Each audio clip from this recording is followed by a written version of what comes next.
الحمد لله رب العالمين والعاقبة للمتقين والصلاة والسلام على أشرف الأنبياء والمرسلين وعلى آله وصحبه أجمعين ومن تبعهم بإحسان إلى يوم الدين. أما بعد فأعوذ بالله من الشيطان الرجيم. وإن منكم إلا واردها كان على ربك حتما مقضيا ثم ننجي الذين اتقوا ونذر الظالمين فيها جثيا.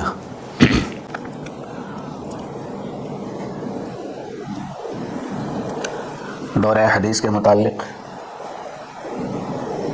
ماہانہ اس نشست میں آپ تمام حاضرین کا، دیگر سامعین اور ناظرین کا استقبال کرتے ہوئے رب العالمین سے دعا کرتے ہیں، اللہم انفعنا وارفعنا بالقرآن العظیم وعلمنا ما ينفعنا وزدنا علما ولا تکلنا الى انفسنا طرفة عین واصلح لنا شأننا كله لا الہ الا انت.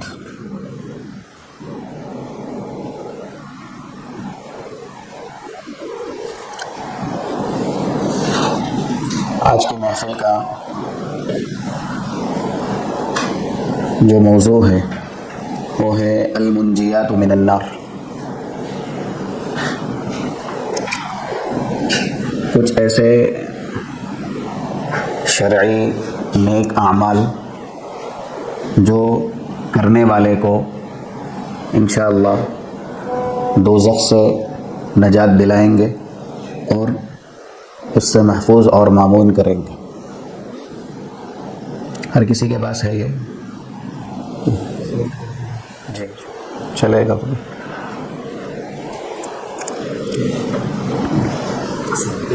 جی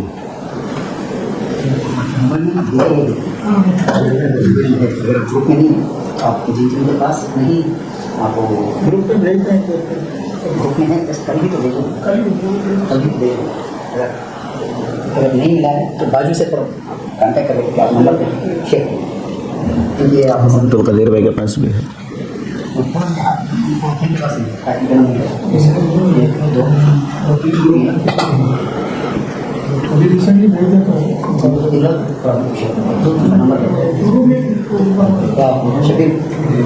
گروپ میں ایڈ کر کے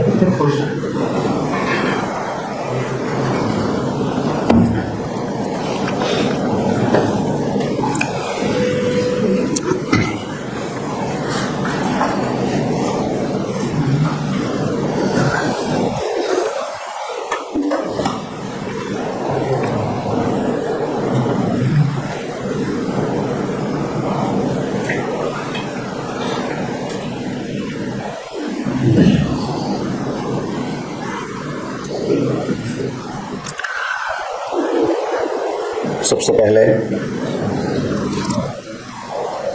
علم کے تعلق سے ایک حدیث جو کہ صحیح الجامع کے اندر ذکر کی گئی ہے 1879.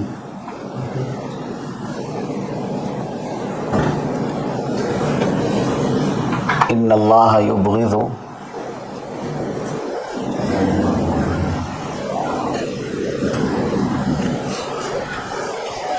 کل عالم بالدنیا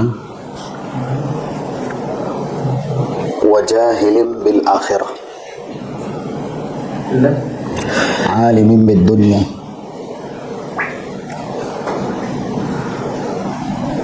وجاہل بالآخرہ.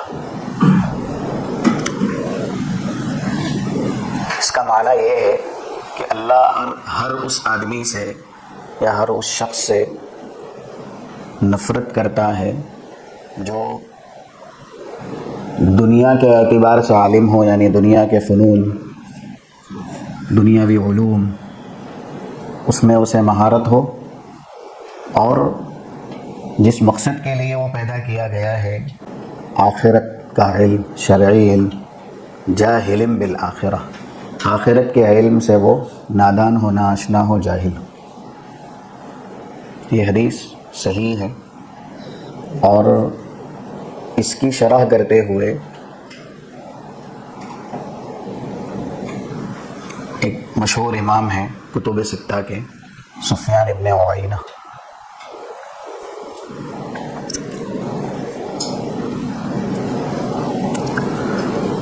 حلیۃ الاولیاء ایک مشہور کتاب ہے جس میں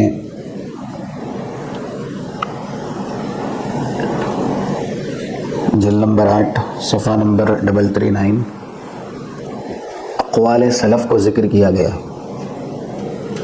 یعنی جو ولی ہیں، اللہ کے خاص ہیں، ان کے تعلق سے یہ کتاب ہے حلیۃ الاولیاء.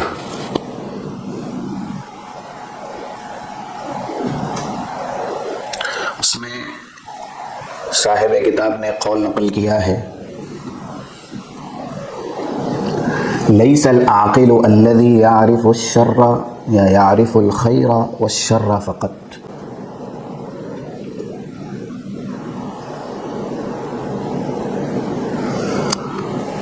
کیونکہ بہت سے لوگ ہوتے ہیں جن کے پاس معلومات کا ذخیرہ ہوتا ہے، چاہے دینی علوم ہی کیوں نہ ہو، تو ہم علم پر رغبت کافی دلائے گئے ہیں. قرآن اور حدیث کے اندر بہت نصوص ہیں جو دلالت کرتے ہیں علم شرعی کی فضیلت پر، لیکن اس کا مقصد کیا ہے؟ صرف آپ کو یہ جان لینا ہے کہ یہ خیر ہے یا یہ شر ہے. تو وہ کہتے ہیں لیس العاقل الذی یعرف الخیر والشر فقط. عقل مند وہ انسان نہیں ہے جو صرف خیر اور شر کو جانے. حدیث میں کیا تھا کہ جو بالکل ہی جاہل ہے، جاہل بالآخرہ، اللہ اس سے نفرت کرتا ہے. دنیاوی اعتبار سے وہ عالم ہے، دینی اعتبار سے جاہل ہے. لیکن جو لوگ دین کا علم حاصل بھی کرتے ہیں، صرف حاصل کرنا یا معلومات کا ذخیرہ اور اکٹھا کرنا یہ بھی کافی نہیں ہے، بلکہ کہا گیا انما العاقل الذی رأى خیرا اتبعہ. ہم کیوں دین سیکھتے ہیں یا کتاب و سنت کا علم حاصل کرتے ہیں؟ عمل کرنے کے لیے. عاقل وہ انسان ہے جب وہ کوئی بھلائی جانتا ہے یا دیکھتا ہے تو اس کے بعد اس کی پیروی کرتا ہے. سورہ اعراف کی 3 نمبر کی آیت ہے اتبعوا ما انزل الیکم من ربکم.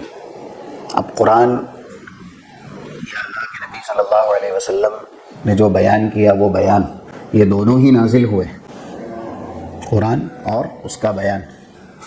اللہ نے کیوں نازل کیا اسے؟ اتبعوا ما انزل الیکم من ربکم. جو کچھ تمہاری طرف نازل کیا گیا ہے تمہارے رب کے جانب سے، وہ محض پڑھنے کے لیے، جاننے کے لیے نہیں ہے، بلکہ عمل کرنے کے لیے. تو عاقل وہ انسان ہے جو بھلائی جانتا ہے کہ یہ بھلائی ہے، جاننے کے بعد عمل کرتا ہے. وَإِذَا رَأَى شَرًّا اجْتَنَبَهُ.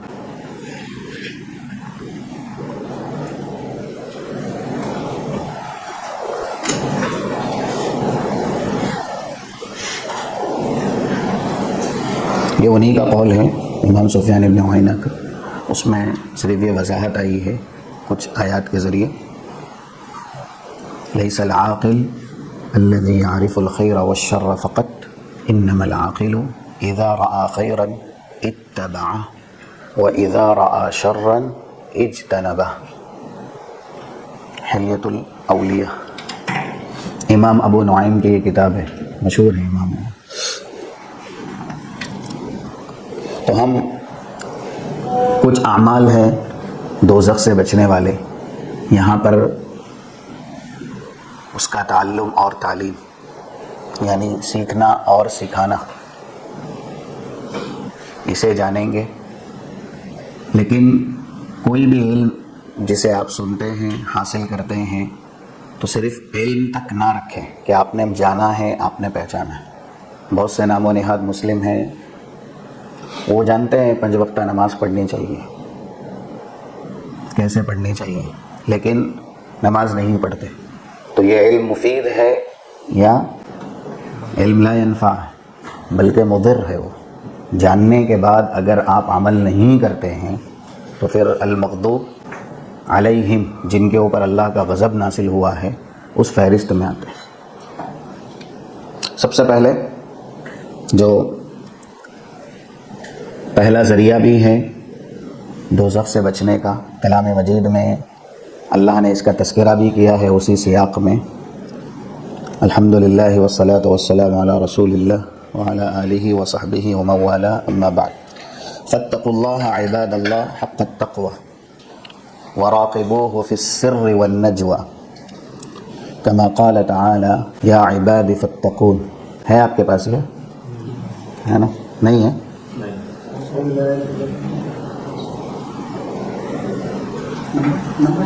پہلا ہی پیج ہے. ہاں نہیں ہے. عبد القدیر بھائی کے پاس جو PDF ہے نا وہ لیجیے. ہیں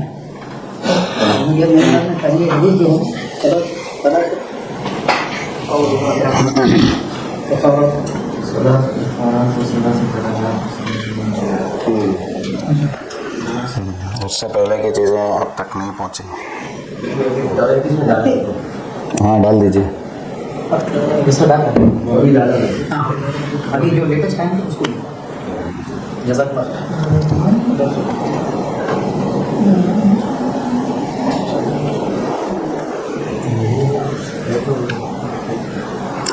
بس 1 یا 2 صفحہ ہے شروع کے، اس کے بعد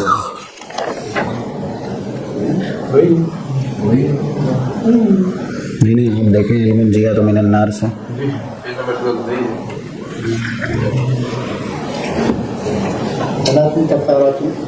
اس سے پہلے کچھ بھی نہیں.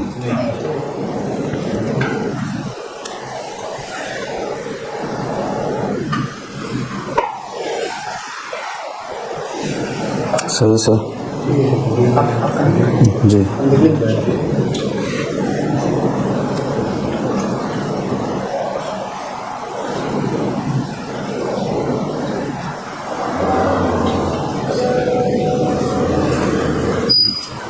یہ والا دیکھیے آپ کو بھیجا پیپر بھی نہیں گیا.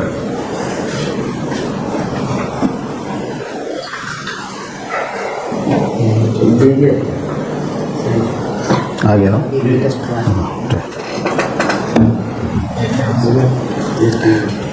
سب سے پہلا ہے کما قال تعالی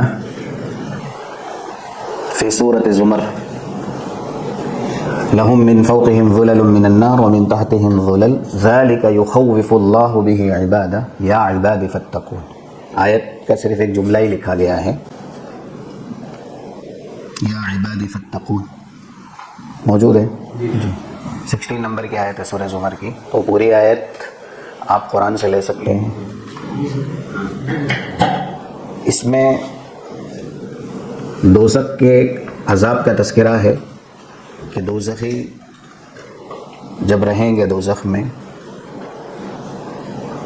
لہم من فوقہم ظلل من النار، تو ان کے اوپر جو چھت ہوگی وہ بھی پوری آگ کی ہوگی.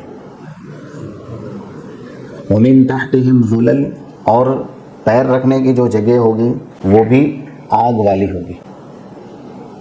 یہ عذاب بیان کر کے اللہ آگے کہہ رہا ہے ذالک، یہ کیوں بیان کیا گیا؟ یخوف اللہ بہ عبادہ، اللہ اپنے بندوں میں اپنے عذاب کا خوف ڈالنا چاہتا ہے. دوزخ سے بچنا ہے تو ہمیں دوزخ کا عذاب جاننا ہوگا اور جان کے اس کا ڈر سینے میں پیوست رکھنا ہوگا. کیونکہ جب آپ کسی چیز سے ڈرتے ہیں تو اس سے بچنے کی ہر ممکن کوشش کرتے ہیں.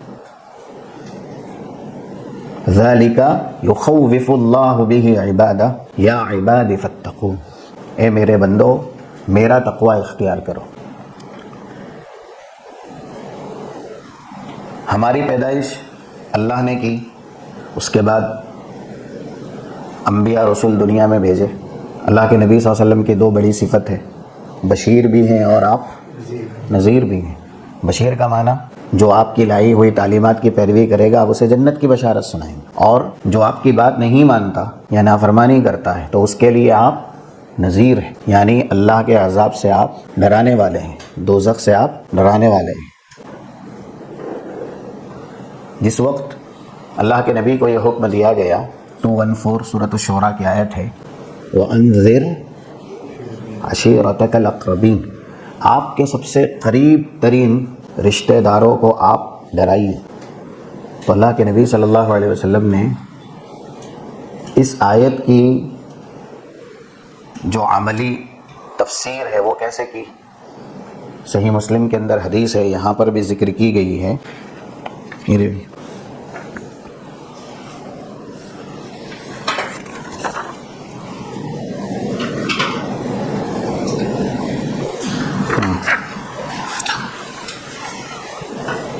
یہی سامنے والے صفحے پہ نیچے دیکھیں، وفی الصحیحین انہ لما نزلت وانذر عشیرتک الاقربین، دوسرے صفحے پہ PDF میں ہوگی،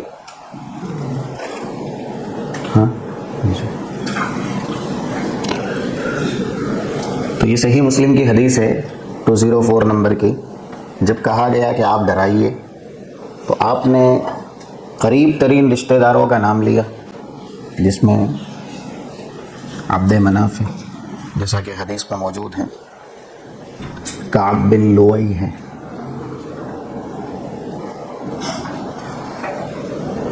عبد شمس، سب کا نام لے کر کے بنی ہاشم کا انقذوا انفسکم من النار۔ یہ ہے استدلال کہ اللہ کے نبی نذیر ہیں، ڈرانے والے ہیں، اور جب آپ کو اللہ نے کہا کہ آپ ڈرائیے اپنے رشتہ داروں کو تو آپ نے کس سے ڈرایا؟ انقذوا انفسکم من النار۔ جتنے بھی لوگ وہاں موجود تھے، حضرت فاطمہ بھی تھی، حضرت صفیہ بھی تھی، آپ کے قریب ترین رشتہ دار تھے، خونی رشتہ دار، جن کو کہا گیا بنی ہاشم، جن کو کہا گیا بنی عبد المطلب، جن کو کہا گیا بنی عبد مناف، بنی کعب بن لوئی، یہ سب موجود تھے، اور سب سے آپ نے کہا اپنے آپ کو دوزخ سے بچائیے۔ بعثت کا مقصد اللہ کے عذاب سے بچانا، اللہ کے عذاب سے ڈرانا ہے، اور کامیابی بھی یہی ہے کہ انسان اللہ کے عذاب سے بچ جائے۔ مشہور دلیل ہے سورہ آل عمران کی 185 نمبر کی۔ کامیاب آج کل دنیا میں ہر انسان کامیابی کی تلاش میں ہے، کامیابی کا متلاشی بنا ہوا ہے۔ حقیقی کامیابی جو انسان کے ساتھ ہمیشہ رہے گی، قرآن کہتا ہے فَمَنْ زُحْزِحَ عَنِ النَّارِ وَأُدْخِلَ الْجَنَّةَ فَقَدْ فَازَ، 185 سورہ آل عمران۔ جو دوزخ سے بچایا گیا اور جنت میں داخل کیا گیا وہ کامیاب ہے۔ رسول اللہ جس لیے بھیجے گئے، آپ نذیر بنائے گئے، دوزخ سے ڈرانا، یہ آپ کی بعثت کا مقصد ہے۔ ہم اور آپ کامیابی کے لیے پیدا کیے گئے۔ اللہ نے کہا اصل کامیابی یا فوز عظیم کی بھی دلیل ہے، سورہ نام کی آیت نمبر 16، مَن يُصْرَفْ عَنْهُ يَوْمَئِذٍ فَقَدْ رَحِمَهُ وَذَلِكَ الْفَوْزُ الْمُبِينُ، 16 نمبر کی سورہ نام کی آیت ہے۔ جو اس دن اللہ کے عذاب سے بچا لیا گیا، کیونکہ اس سے پہلے کی آیت 15 نمبر کی خود رسول اللہ صلی اللہ علیہ وسلم کہتے ہیں قُلْ إِنِّي أَخَافُ إِنْ عَصَيْتُ رَبِّي عَذَابَ يَوْمٍ عَظِيمٍ، اگر میں بھی نافرمانی کروں تو مجھے بھی اللہ کے عذاب سے ڈر لگتا ہے۔ اور عذاب کا تذکرہ کرنے کے بعد دوسری آیت میں ہے مَن يُصْرَفْ عَنْهُ يَوْمَئِذٍ، اس دن میدان محشر میں جو اللہ کے عذاب سے بچا لیا گیا، فقد رحمہ، اللہ کا رحم اس پہ ہی ہوگا، یعنی وہی جنت میں جائے گا، یا تو جہنم ہے یا تو جنت۔ اگر انسان دوزخ سے بچایا گیا ہے تو وہ کہاں جائے گا؟ جنت میں ہی جائے گا۔ اور آگے اللہ کہہ رہا ہے وَذَلِكَ هُوَ الْفَوْزُ الْمُبِينُ، یہ سب سے کھلی کامیابی، واضح کامیابی۔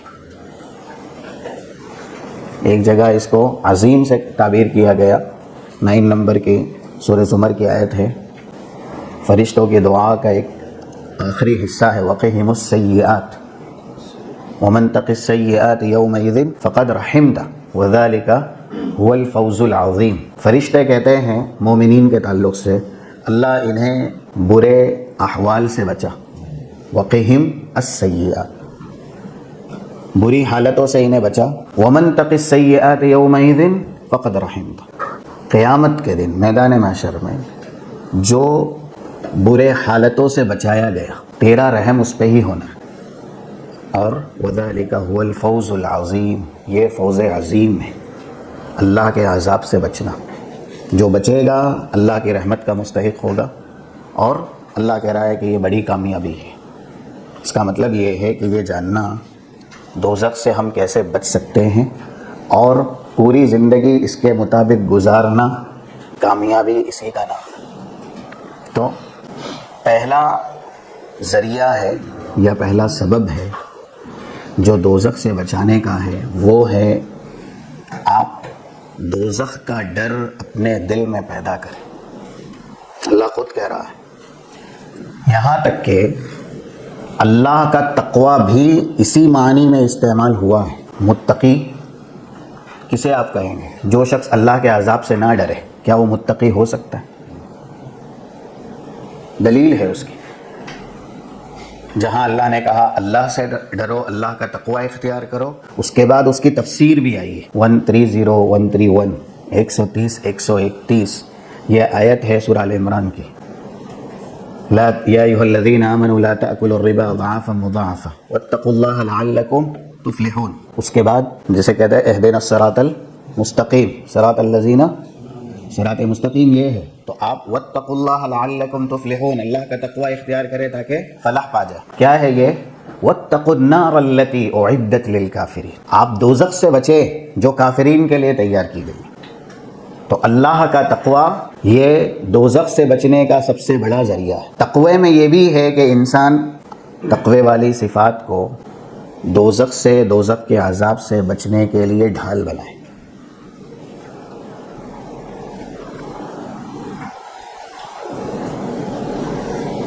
اسی لیے یہاں پہ بھی آپ دیکھیں تو اللہ کہہ رہا ہے یخوف اللہ بہ عبادہ، دوزخ کے عذاب سے اللہ ڈراتا ہے، یا عباد فاتقون، اے میرے بندو میرا تقوی اختیار کرو۔ تو آیت میں بھی صاف ہے جو اللہ کے عذاب کا ڈر نہیں رکھتا متقی نہیں ہو سکتا۔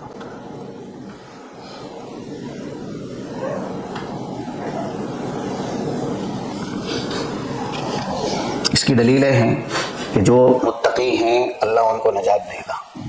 ابھی جو پڑھی گئی 71 72 نمبر کی آیت سورہ مریم کی، وَإِن مِّنكُمْ إِلَّا وَارِدُهَا كَانَ عَلَى رَبِّكَ حَتْمًا مَقْضِيًّا، جہنم سے ہی، اس کے راستے سے ہی انسان کو جنت میں جانا، جسے ہم صراط کہتے ہیں۔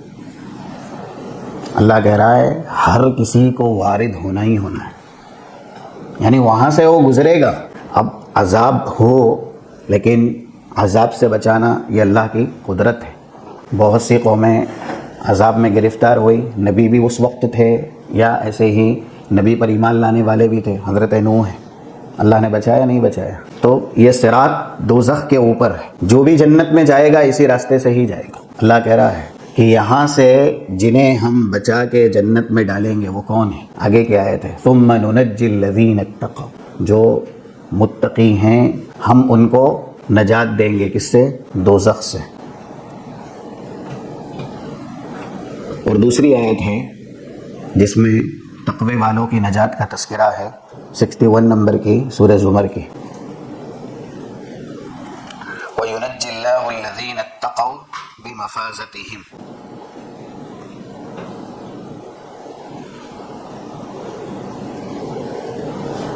جو لوگ متقی ہیں اللہ انہیں نجات دے گا۔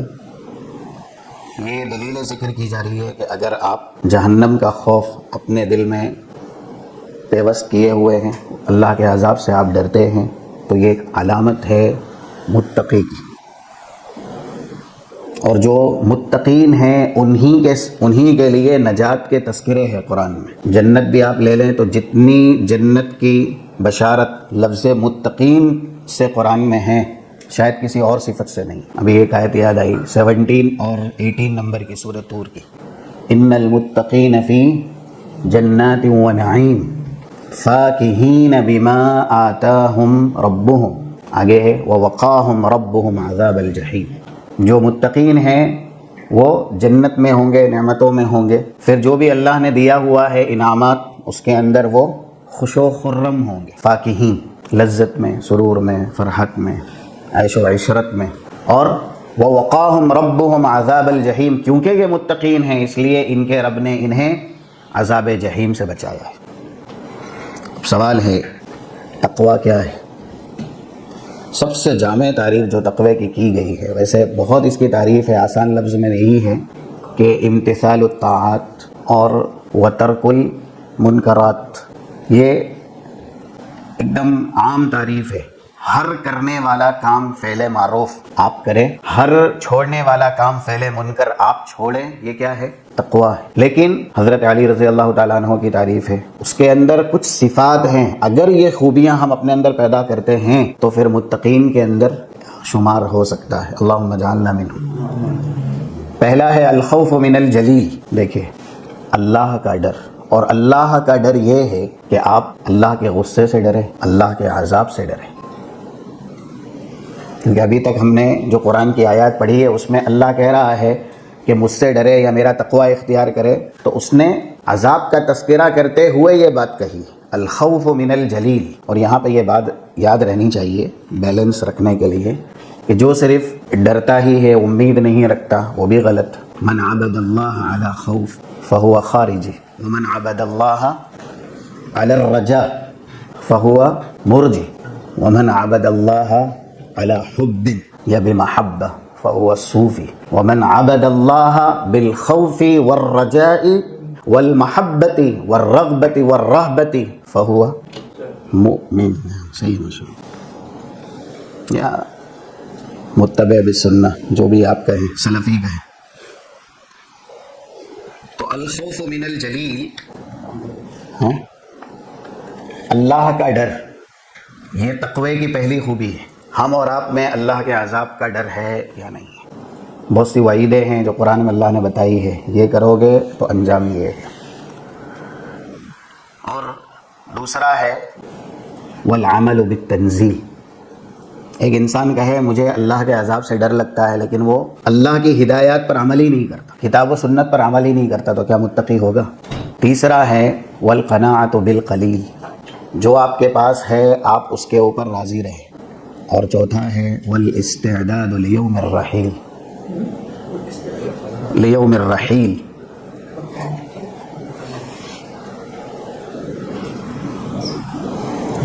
والقناعۃ بالقلیل، یعنی آپ کے پاس جتنا بھی ہے اس کے اوپر آپ کو قناعت اختیار کرنی ہے۔ اور آخری ہے لیوم الرحیل، ہر کسی کو دنیا چھوڑ کے جانا ہے، تو جہاں جانا ہے یعنی آخرت، اس کے لیے آپ کو ہمیشہ تیاری کرنی ہے۔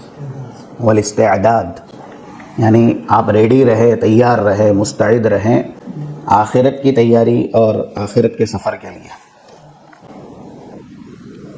تو جو شخص ان صفات کا حامل ہے وہ دوزخ سے بچے گا۔ الخوف من الجلیل والعمل بالتنزیل والقناعۃ بالقلیل والاستعداد لیوم الرحیل۔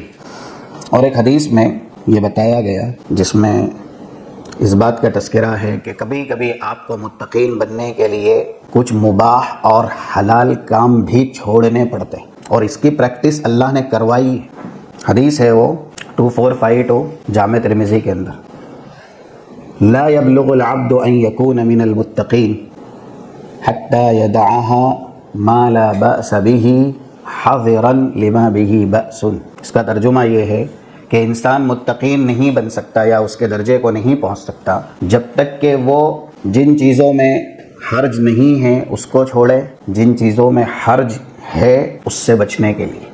یعنی حرام سے بچنے کے لیے کبھی کبھی آپ کو کچھ حلال چیزیں چھوڑنی پڑتی ہیں تاکہ آپ حرام میں واقع نہ ہو جائیں۔ آج کل اس کی مثالیں بہت زیادہ ہیں، جس میں سے ایک بڑی چیز ہے یہ، یعنی اسمارٹ فون ہے، نیٹ والا ہے، سہولیات ہے، اس میں نعمت ہے اللہ کی، مباح ہے نا، جائز ہے، لیکن اس کے اندر موجود خیر سے زیادہ شر ہے۔ بہت سے علماء ہیں جو استعمال نہیں کرتے، یعنی موبائل ہے ان کے پاس چھوٹا والا، صرف اتصال کے لیے۔ یہ ہم نہیں کہہ رہے کہ ناجائز ہے، حرام ہے، اس کو آپ چھوڑ دیں، لیکن متقین بننے کے لیے حلال چیزیں آپ کو بسا اوقات چھوڑنی پڑتی ہیں جو سبب بنتی ہے حرام تک لے جانے کے لیے۔ انسان کے پاس ذریعہ ہوگا برائی تک پہنچنے کے لیے تو وہ برائی تک پہنچے گا، اگر برائی تک پہنچنے کا ذریعہ ہی نہیں ہے تو وہ برائی سے بچایا جائے گا. یعنی یہ فون ہے یا اس طریقے سے اس میں موجود نیٹ ہے، زیادہ تر جو استعمال کرتے ہیں خیر ہے، لیکن خیر سے زیادہ شر ہے. ایک مثال ہے یہ. ویسے سلف کے یہاں کثرت النوم، کثرت العقل، کثرت الکلام، زیادہ بولنا، بھائی بولنا جائز ہے، لیکن آپ جتنا بولیں گے اتنا محاسبے میں آتے جائیں گے. اللہ کے یہاں آپ کو حساب دے گا. اور جتنی یہ زبان بولے گی آپ اتنے پکڑے بھی جائیں گے، اس لیے کہ جب زبان سے نکل گیا تو اس کی گرفت ہے، جب تک دل میں ہے گرفت نہیں ہے. تو کثرت الکلام، بولنا جائز ہے، مباح ہے، لیکن آپ جتنا بولیں گے مسٹیک اور غلطی کریں گے، اس لیے خاموش رہیے، زیادہ مت بولیے. اور کھانا مباح ہے، آپ کھائیے، لیکن زیادہ کھانے سے بسا اوقات ہوتا یہ ہے کہ جسم بھاری ہو جاتا ہے، غفلت اور سستی کے آثار طاری ہوتے ہیں، اور انسان پھر اللہ نے جو واجبات فرائض رکھے ہیں اس میں کوتاہی کا شکار ہو جاتا ہے. اسی لیے تفسیر ابن رجب میں یہی بات کہی گئی ہے. امام حسن بصری کہتے ہیں ما زالت التقوی بالمتقین حتی ترکوا من الحلال مخافت الحرام. ما زالت التقوی بالمتقین، قلم اگر ساتھ میں رہے نا تو کچھ بھی آپ کے لیے سہولت رہے گی، کیونکہ لکھتے رہیں گے تو غنودگی یا نیند کے آثار داری نہیں ہوں گے، ورنہ نیند متعدی ہوتی ہے نا. بولنے والا تو نہیں سوئے گا،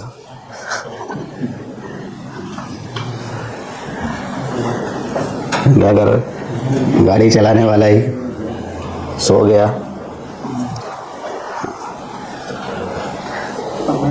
ما زالت التقوی بالمتقین حتی ترکوا الحلال مخافت الحرام.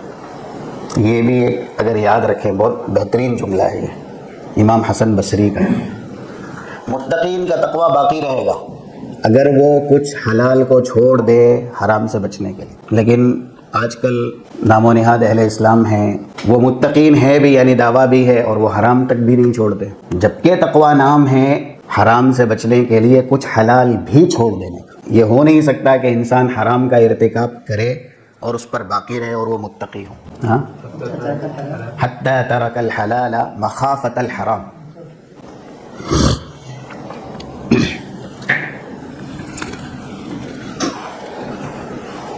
بلکہ کیا لکھا؟ حتی ترک من الحلال لکھ دے، حلال سے پہلے من تبعیض، یعنی معظم شیء من. پہلا ذریعہ، پہلا سبب سمجھ میں آیا، اللہ کا تقوی. تقوی ہے اللہ کے عذاب سے ڈرنے کا نام، اور اس کی صفات ہے الخوف من الجلیل. اللہ کا نام ہے جلیل، اللہ کا ڈر، اور اس کے بعد کتاب و سنت پر عمل، والعمل بالتنزیل، اور جو بھی ہماری تقدیر ہے اس پر رضامندی، والقناعۃ بالقلیل، جیسا بھی ہے اور کم پہ انسان کو قناعت کرنا، اور اخیر میں ہے والاستعداد لیوم الرحیل. اور تقوی ہے کہ آپ حرام سے بچنے کے لیے بعض حلال کو بھی چھوڑ دیں. اس لیے جہنم سے یا دوزخ سے بچنے کا دوسرا بڑا سبب ہے وہ عبادت جو اللہ نے اسی لیے ہم اور آپ پر فرض کی ہے، جس کے اندر ہم کو یہ فائدہ مل سکے یا ہم میں یہ قابلیت آ سکے. کیا ہے وہ عبادت؟ ابھی ہم نے متقین کے تعلق سے سنا کہ ما زالت التقوی بالمتقین حتی ترکوا من الحلال مخافت الحرام. متقین کا تقوی باقی رہے گا ہمیشہ. کب؟ جب وہ حرام سے بچنے کے لیے کچھ حلال بھی چھوڑ دیں گے. ایک عبادت ہے جو ہم اور آپ پر اللہ کی طرف سے نازل کی گئی ہے، یعنی ہم اس کے پابند بنائے گئے. سیام جی بولا نا، روزہ، ماشاء اللہ سنتو، روزہ، سیام، صوم.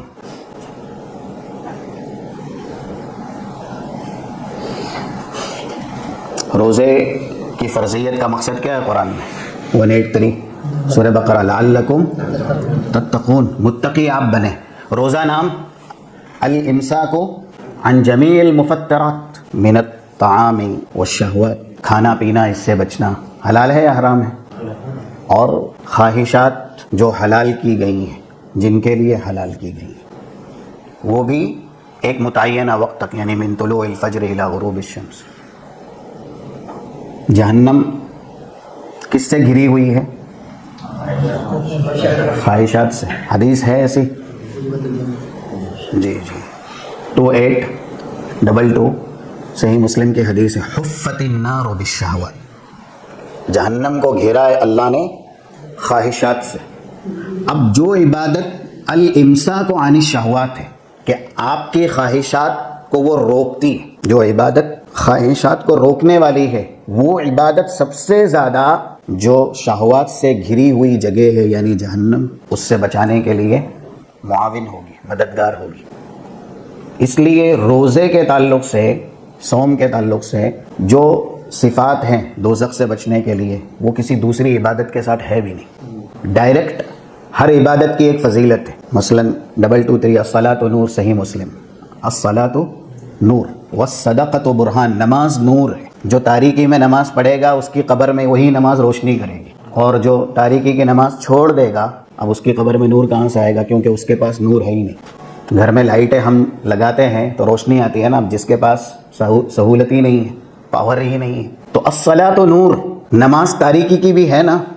بشر المشائین فی الظلم بشر المشائین فی الظلم الی المساجد بالنور التام یوم القیامہ، جو لوگ عشاء کی نماز، فجر کی نماز، تاریکی میں نماز کی طرف چل کے جانے والے ہیں، ان کو بشارت دے دیجئے مکمل نور کی قیامت کے دن۔ ان کی قبر میں بھی یہی نماز نور کرے گی۔ 14ویں رات کا چاند جس طریقے سے منور ہوتا ہے، ان کی قبر کو اللہ منور کرے گا۔ تو ایک خوبی ہے صلاۃ و نور، والصدقۃ و برہان، صدقہ برہان ہے۔ تو ایسے ہی روزے کی فضیلت کے تعلق سے کیا کہا گیا؟ 2616 جامع ترمذی کی حدیث ہے، الصوم جنہ، کیا کہا گیا؟ الصوم جنہ، روزہ ڈھال ہے، کس سے بچنے کا؟ دوزخ سے بچنے کا۔ اور بھی ایک لفظ ہے، یہ لفظ آپ الصوم جنہ یعنی جنہ کی جو صفت ہے صوم کے علاوہ نہیں پائیں گے کسی بھی عبادت۔ اور وجہ یہی ہے، یہ جیسا فتح الباری ہے اور دوسری حدیث کی شرح ہے جہاں فضیلت آئی ہے، وہاں پر امام ابن حجر وغیرہ یہی لکھا ہے کہ الامساک عن الشہوات، روزہ عبادت ہے خواہشات سے روکنے کا، یعنی نام ہے خواہشات سے بچنے کا۔ اور جو جگہ خواہشات سے بالکل پر ہیں اس سے بچانے کے لیے وہی عبادت سب سے کارگر ہوگی، فائدہ مند ہوگی، جس کا مقصد ہی ہے کہ وہ آپ کو خواہشات سے بچائے اور خواہشات سے روکے۔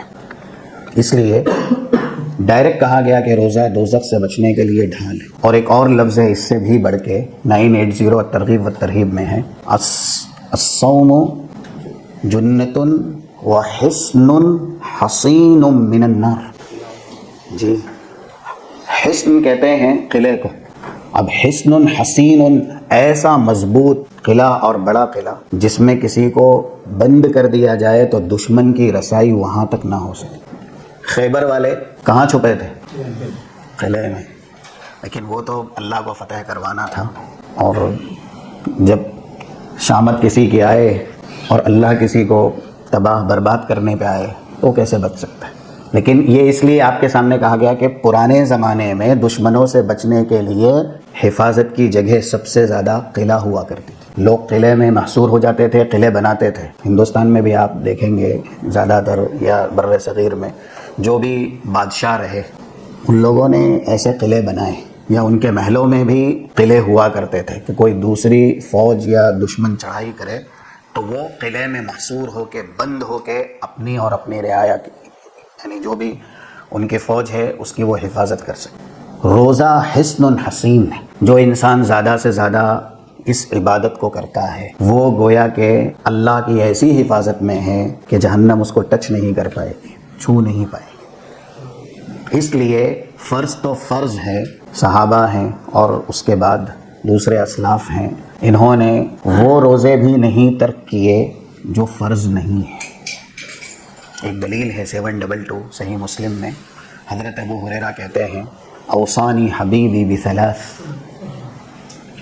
میرے حبیب نے مجھے 3 وصیتیں کی، جس میں سے ایک وصیت کی بصوم 3 ایام من کل شہر، آپ مہینے کے 3 روزے رکھیں۔ یہ واجب نہیں ہے، یہ فرض نہیں ہے، لیکن حضرت ابو ہریرہ کہتے ہیں لا ادعہن حتی اموت، رسول اللہ نے جب سے یہ عمل بتایا میں نے نہیں چھوڑا یہاں تک کہ میری وفات ہو گئی۔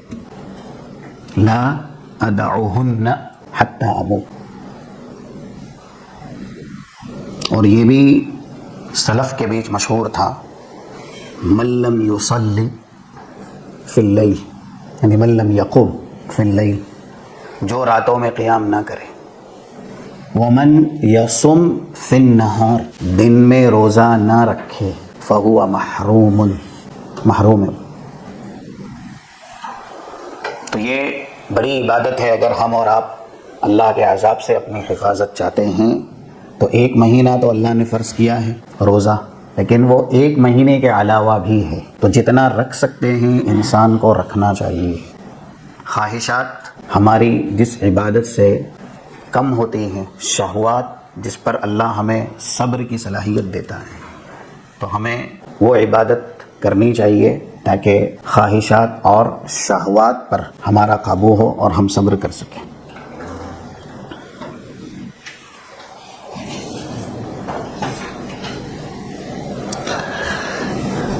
روزے کی فضیلت ہی میں فتح الباری میں حافظ ابن حجر نے یہ بیان کیا ہے، جلد نمبر 4 اور 104 نمبر صفحہ ہے، من کف عن الشہوات فی الدنیا کان ذلک ساترا له النار فی الآخرہ، من کف عن الشہوات فی الدنیا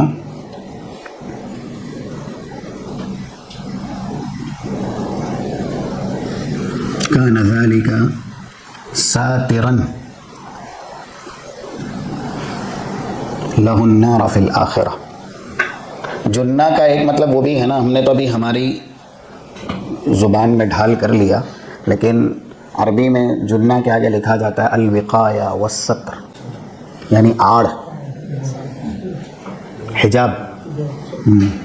تو ستر یہ جنہ کا معنی وقایہ، بچانے والا، اور ستر جو چیز حائل ہوتی ہے یا آڑ ہوتی ہے۔ تو من کف عن الشہوات فی الدنیا کان لہ ذلک ساترا النار فی الآخرہ، جو دنیا میں خواہشات سے بچے گا اور خواہشات پر کنٹرول کرے گا، یہ چیزیں کل اسے دوزخ سے بچائے گی یا اس کے لیے دوزخ سے بچنے کے لیے آڑ بنا دی جائے۔ اللہ نے قرآن میں ایک جگہ کہا کہ نماز چھوڑنے والے یہ کون ہیں، اور اس کے بعد جس وجہ سے یہ لوگ نماز چھوڑتے ہیں انجام کیا ہوگا۔ آیت یاد ہے آپ کو؟ ترجمہ تو بتا دیا یا مفہوم؟ سورہ مریم کی 59، فخلف من بعدہم خلف اضاعوا الصلاۃ، آگے کیا ہے؟ اتبعوا الشہوات۔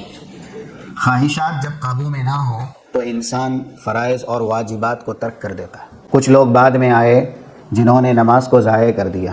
اب نماز کیوں ضائع کی؟ اس لیے کہ وہ خواہشات کے پیروکار تھے، شہوات ان کے اندر زیادہ تھی۔ اب یہی شہوات جو انسان کو دوزخ کی طرف لے جاتی ہے، اس سے بچنے کے لیے صوم کی عبادت اللہ نے ہم اور آپ کو سکھائی اور بتائی ہے۔ تو واتبعوا الشہوات، جو خواہشات کے پیروکار ہیں، فسوف یلقون غیا، وہ جہنم کے ایک طبقے میں جو غی ہے داخل کیے جائیں گے۔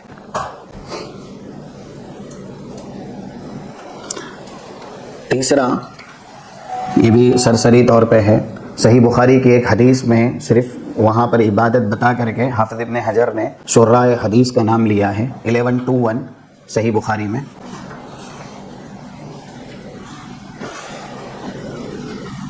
عبداللہ ابن عمر رضی اللہ تعالیٰ عنہ نے اللہ کے نبی کو ایک ڈراؤنا خواب بتایا۔ یہ وہ حدیث ہے، آپ اس کے اندر پڑھیں گے۔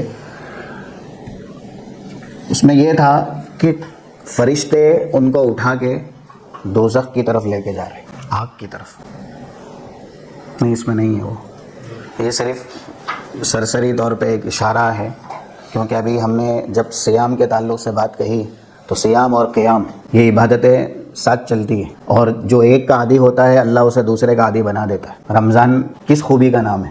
جو لفظ رمضان کے ساتھ اللہ نے 2 عبادتیں بیان کی ہیں، 760 صحیح مسلم کی حدیث ہے، من صام رمضان ایمانا واحتسابا غفر له ما تقدم من ذنبه. اس کے بعد دوسرا من قام، سیام اور قیام، جو ایک کا عادی ہوا اللہ اس کو اپنے فضل سے دوسرے کا عادی بنا دیتا ہے. اگر ہم قیام اللیل زیادہ کرتے ہیں یا اس کے پابند ہیں تو ہم صائم النہار بھی بنیں گے، صائم النہار ہیں تو پھر قائم اللیل بھی بنے. اور یہ دونوں کی پابندی سلف کے اندر ان کی ایک پہچان تھی، ایک شعار تھا ان کا. یعنی یہاں تک اگر آپ کہیں، حدیث میں بھی ہے اس طرح کا لفظ، صالحین کی فہرست میں نہیں آ سکتے جب تک کہ یہ خوبی نہ ہو، خاص کر کے یہ قیام اللیل کی خوبی. ایک حدیث جامع ترمذی کے اندر ہے 3549.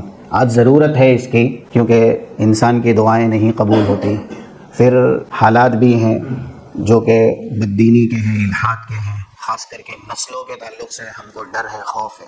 تو ایسا ماحول بنانا چاہیے کہ انسان رات میں خود بھی قیام کرے اور جو بھی گھرانے والے ہیں وہ اس کے ساتھ قیام کرے. بہت فضیلتیں ہیں اس کی کہ اگر بیوی شوہر کو اٹھاتی ہے اور شوہر بیوی کو اٹھاتا ہے، ابو داؤد کے اندر 1308 1309، اور دونوں ساتھ مل کر کے نماز پڑھتے ہیں رات میں، کتب من الذاکرین اللہ کثیرا والذاکرات، تو وہ اس بشارت میں شامل کر دیے جاتے ہیں جو 35 سورہ احزاب کی ہیں، جنہوں نے زیادہ سے زیادہ اللہ کا ذکر کیا. حد اللہ لہم مغفرۃ و اجرا عظیما 1308 1309. تو قیام اللیل کے تعلق سے یہ جو حدیث ہے صحیح بخاری میں 1121 نمبر کی، عبداللہ ابن عمر ایک خواب دیکھتے ہیں اور اس خواب میں دوزخ ہی ہے، یعنی آگ کا تذکرہ ہے کہ فرشتے ان کو لے کے جا رہے ہیں. پہلے تو انہوں نے رسول اللہ کے گھر اللہ کے نبی کو بتانے آئے نہیں تھے تو بہن کو بتایا، پھر اس کے بعد رسول اللہ صلی اللہ علیہ وسلم کو بتایا. اللہ کے نبی نے جب خواب سنا، ابھی شادی بھی نہیں ہوئی تھی ان کی، نوجوان تھے، مسجد میں سوتے تھے، تو کہا نعم عبداللہ لو کان یقوم فی اللیل، آپ کے اندر خوبیاں ہیں، ایک اور کر لیجئے، رات میں قیام کیجئے. اس کے بعد تو یہ سنی ہوئی ہم نے حدیث، انہی کے شاگرد سالم کہتے ہیں فکان لا ینام من اللیل الا قلیلا. ایک بار نبی نے کہا، وہ بھی جب بہت نوجوان تھے، شادی نہیں ہوئی تھی، پوری زندگی نبی کی اس تعلیم پر ایسا عمل رہا کہ رات میں کم سوئے، زیادہ قیام کیا. تو اسی حدیث کی شرح میں حافظ ابن حجر یہ لکھتے ہیں ان قیام اللیل یمنع عذاب النار. اور آپ یعنی یہ بات ایک دم صحیح ہے اور حق ہے. کیسے؟ قیام اللیل دوزخ سے بچنے کا ذریعہ ہے. رسول کے بعد صحابہ کے بعد سلف صالحین راتوں میں قیام کرتے تھے تو قرآن پڑھتے تھے. اور قرآن پڑھنے میں 2 ہی کیفیت ہے جو اللہ کے نبی کی بھی بتائی گئی. اذا مر بآیت فیہا بشارہ، ایسی آیت سے گزرے جس کے اندر بشارت کے کلمات ہیں، سأل اللہ سے فوراً سوال کیا. قرآن میں ہے نا جنت کے تذکرے ہیں، جنتی انعامات ہیں.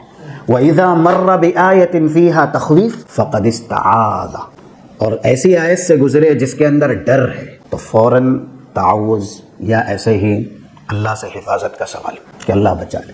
بلکہ حضرت عائشہ رضی اللہ تعالیٰ عنہ کے تعلق سے آتا ہے، حافظ ابن کثیر نے ذکر کیا ہے تفسیر کے اندر، جو آیت ہے 27-28 نمبر کی سورہ طور کی، اِنَّا كُنَّا قبل فی اہلنا مشفقین فمن اللہ علینا ووقانا عذاب السموم انا کنا من قبل ندعو. جنتی جنت میں جائیں گے، پوچھا جائے گا تم اللہ کے عذاب سے کیسے بچے، جنت میں آ گئے، تو وہ یہ کہیں گے ہم یہ پورا گھرانہ یہ دنیا میں اللہ کے عذاب سے ڈرنے والے لوگ تھے. انا کنا قبل فی اہلنا مشفقین فمن اللہ علینا ووقانا عذاب السموم، اللہ نے ہم پر احسان کیا جس سے ہمیں بچنا تھا، ہم جس سے بہت ڈرتے تھے اللہ نے بچایا. اور انا کنا من قبل ندعو، ہم دنیا میں اس کی دعائیں بھی کرتے تھے کہ اللہ تیرے عذاب سے تو بچا لے. تو یہ آیت حضرت عائشہ رضی اللہ تعالیٰ عنہ نے پڑھی، انہی کے بھانجے ہیں عروہ، وہ کہتے ہیں میں ایک بار فجر کی نماز کے بعد آیا، یعنی یہ تعلیم تھی کہ فوراً فجر کی نماز پڑھتے اور علم کے لیے ان کے پاس جاتے، خالہ کے پاس جاتے، ملاقات کے لیے بھی اور علم کے لیے بھی. گئے تو نماز کے اندر مصروف تھے. اب نماز ختم ہوگی اور یہی آیت وہ زیادہ سے زیادہ دہرا رہی تھی. فمن اللہ علینا ووقانا عذاب السموم انا کنا من قبل ندعوہ. یعنی دعا کر رہی ہیں کہ اللہ ہم کو بھی ان میں شامل کر لے جو تجھ سے یہ دعا کرتے ہیں، جیسا کہ یہ سب بھی ہے اللہم انی اعوذ بک من النار وما قرب الیہا من قول وعمل.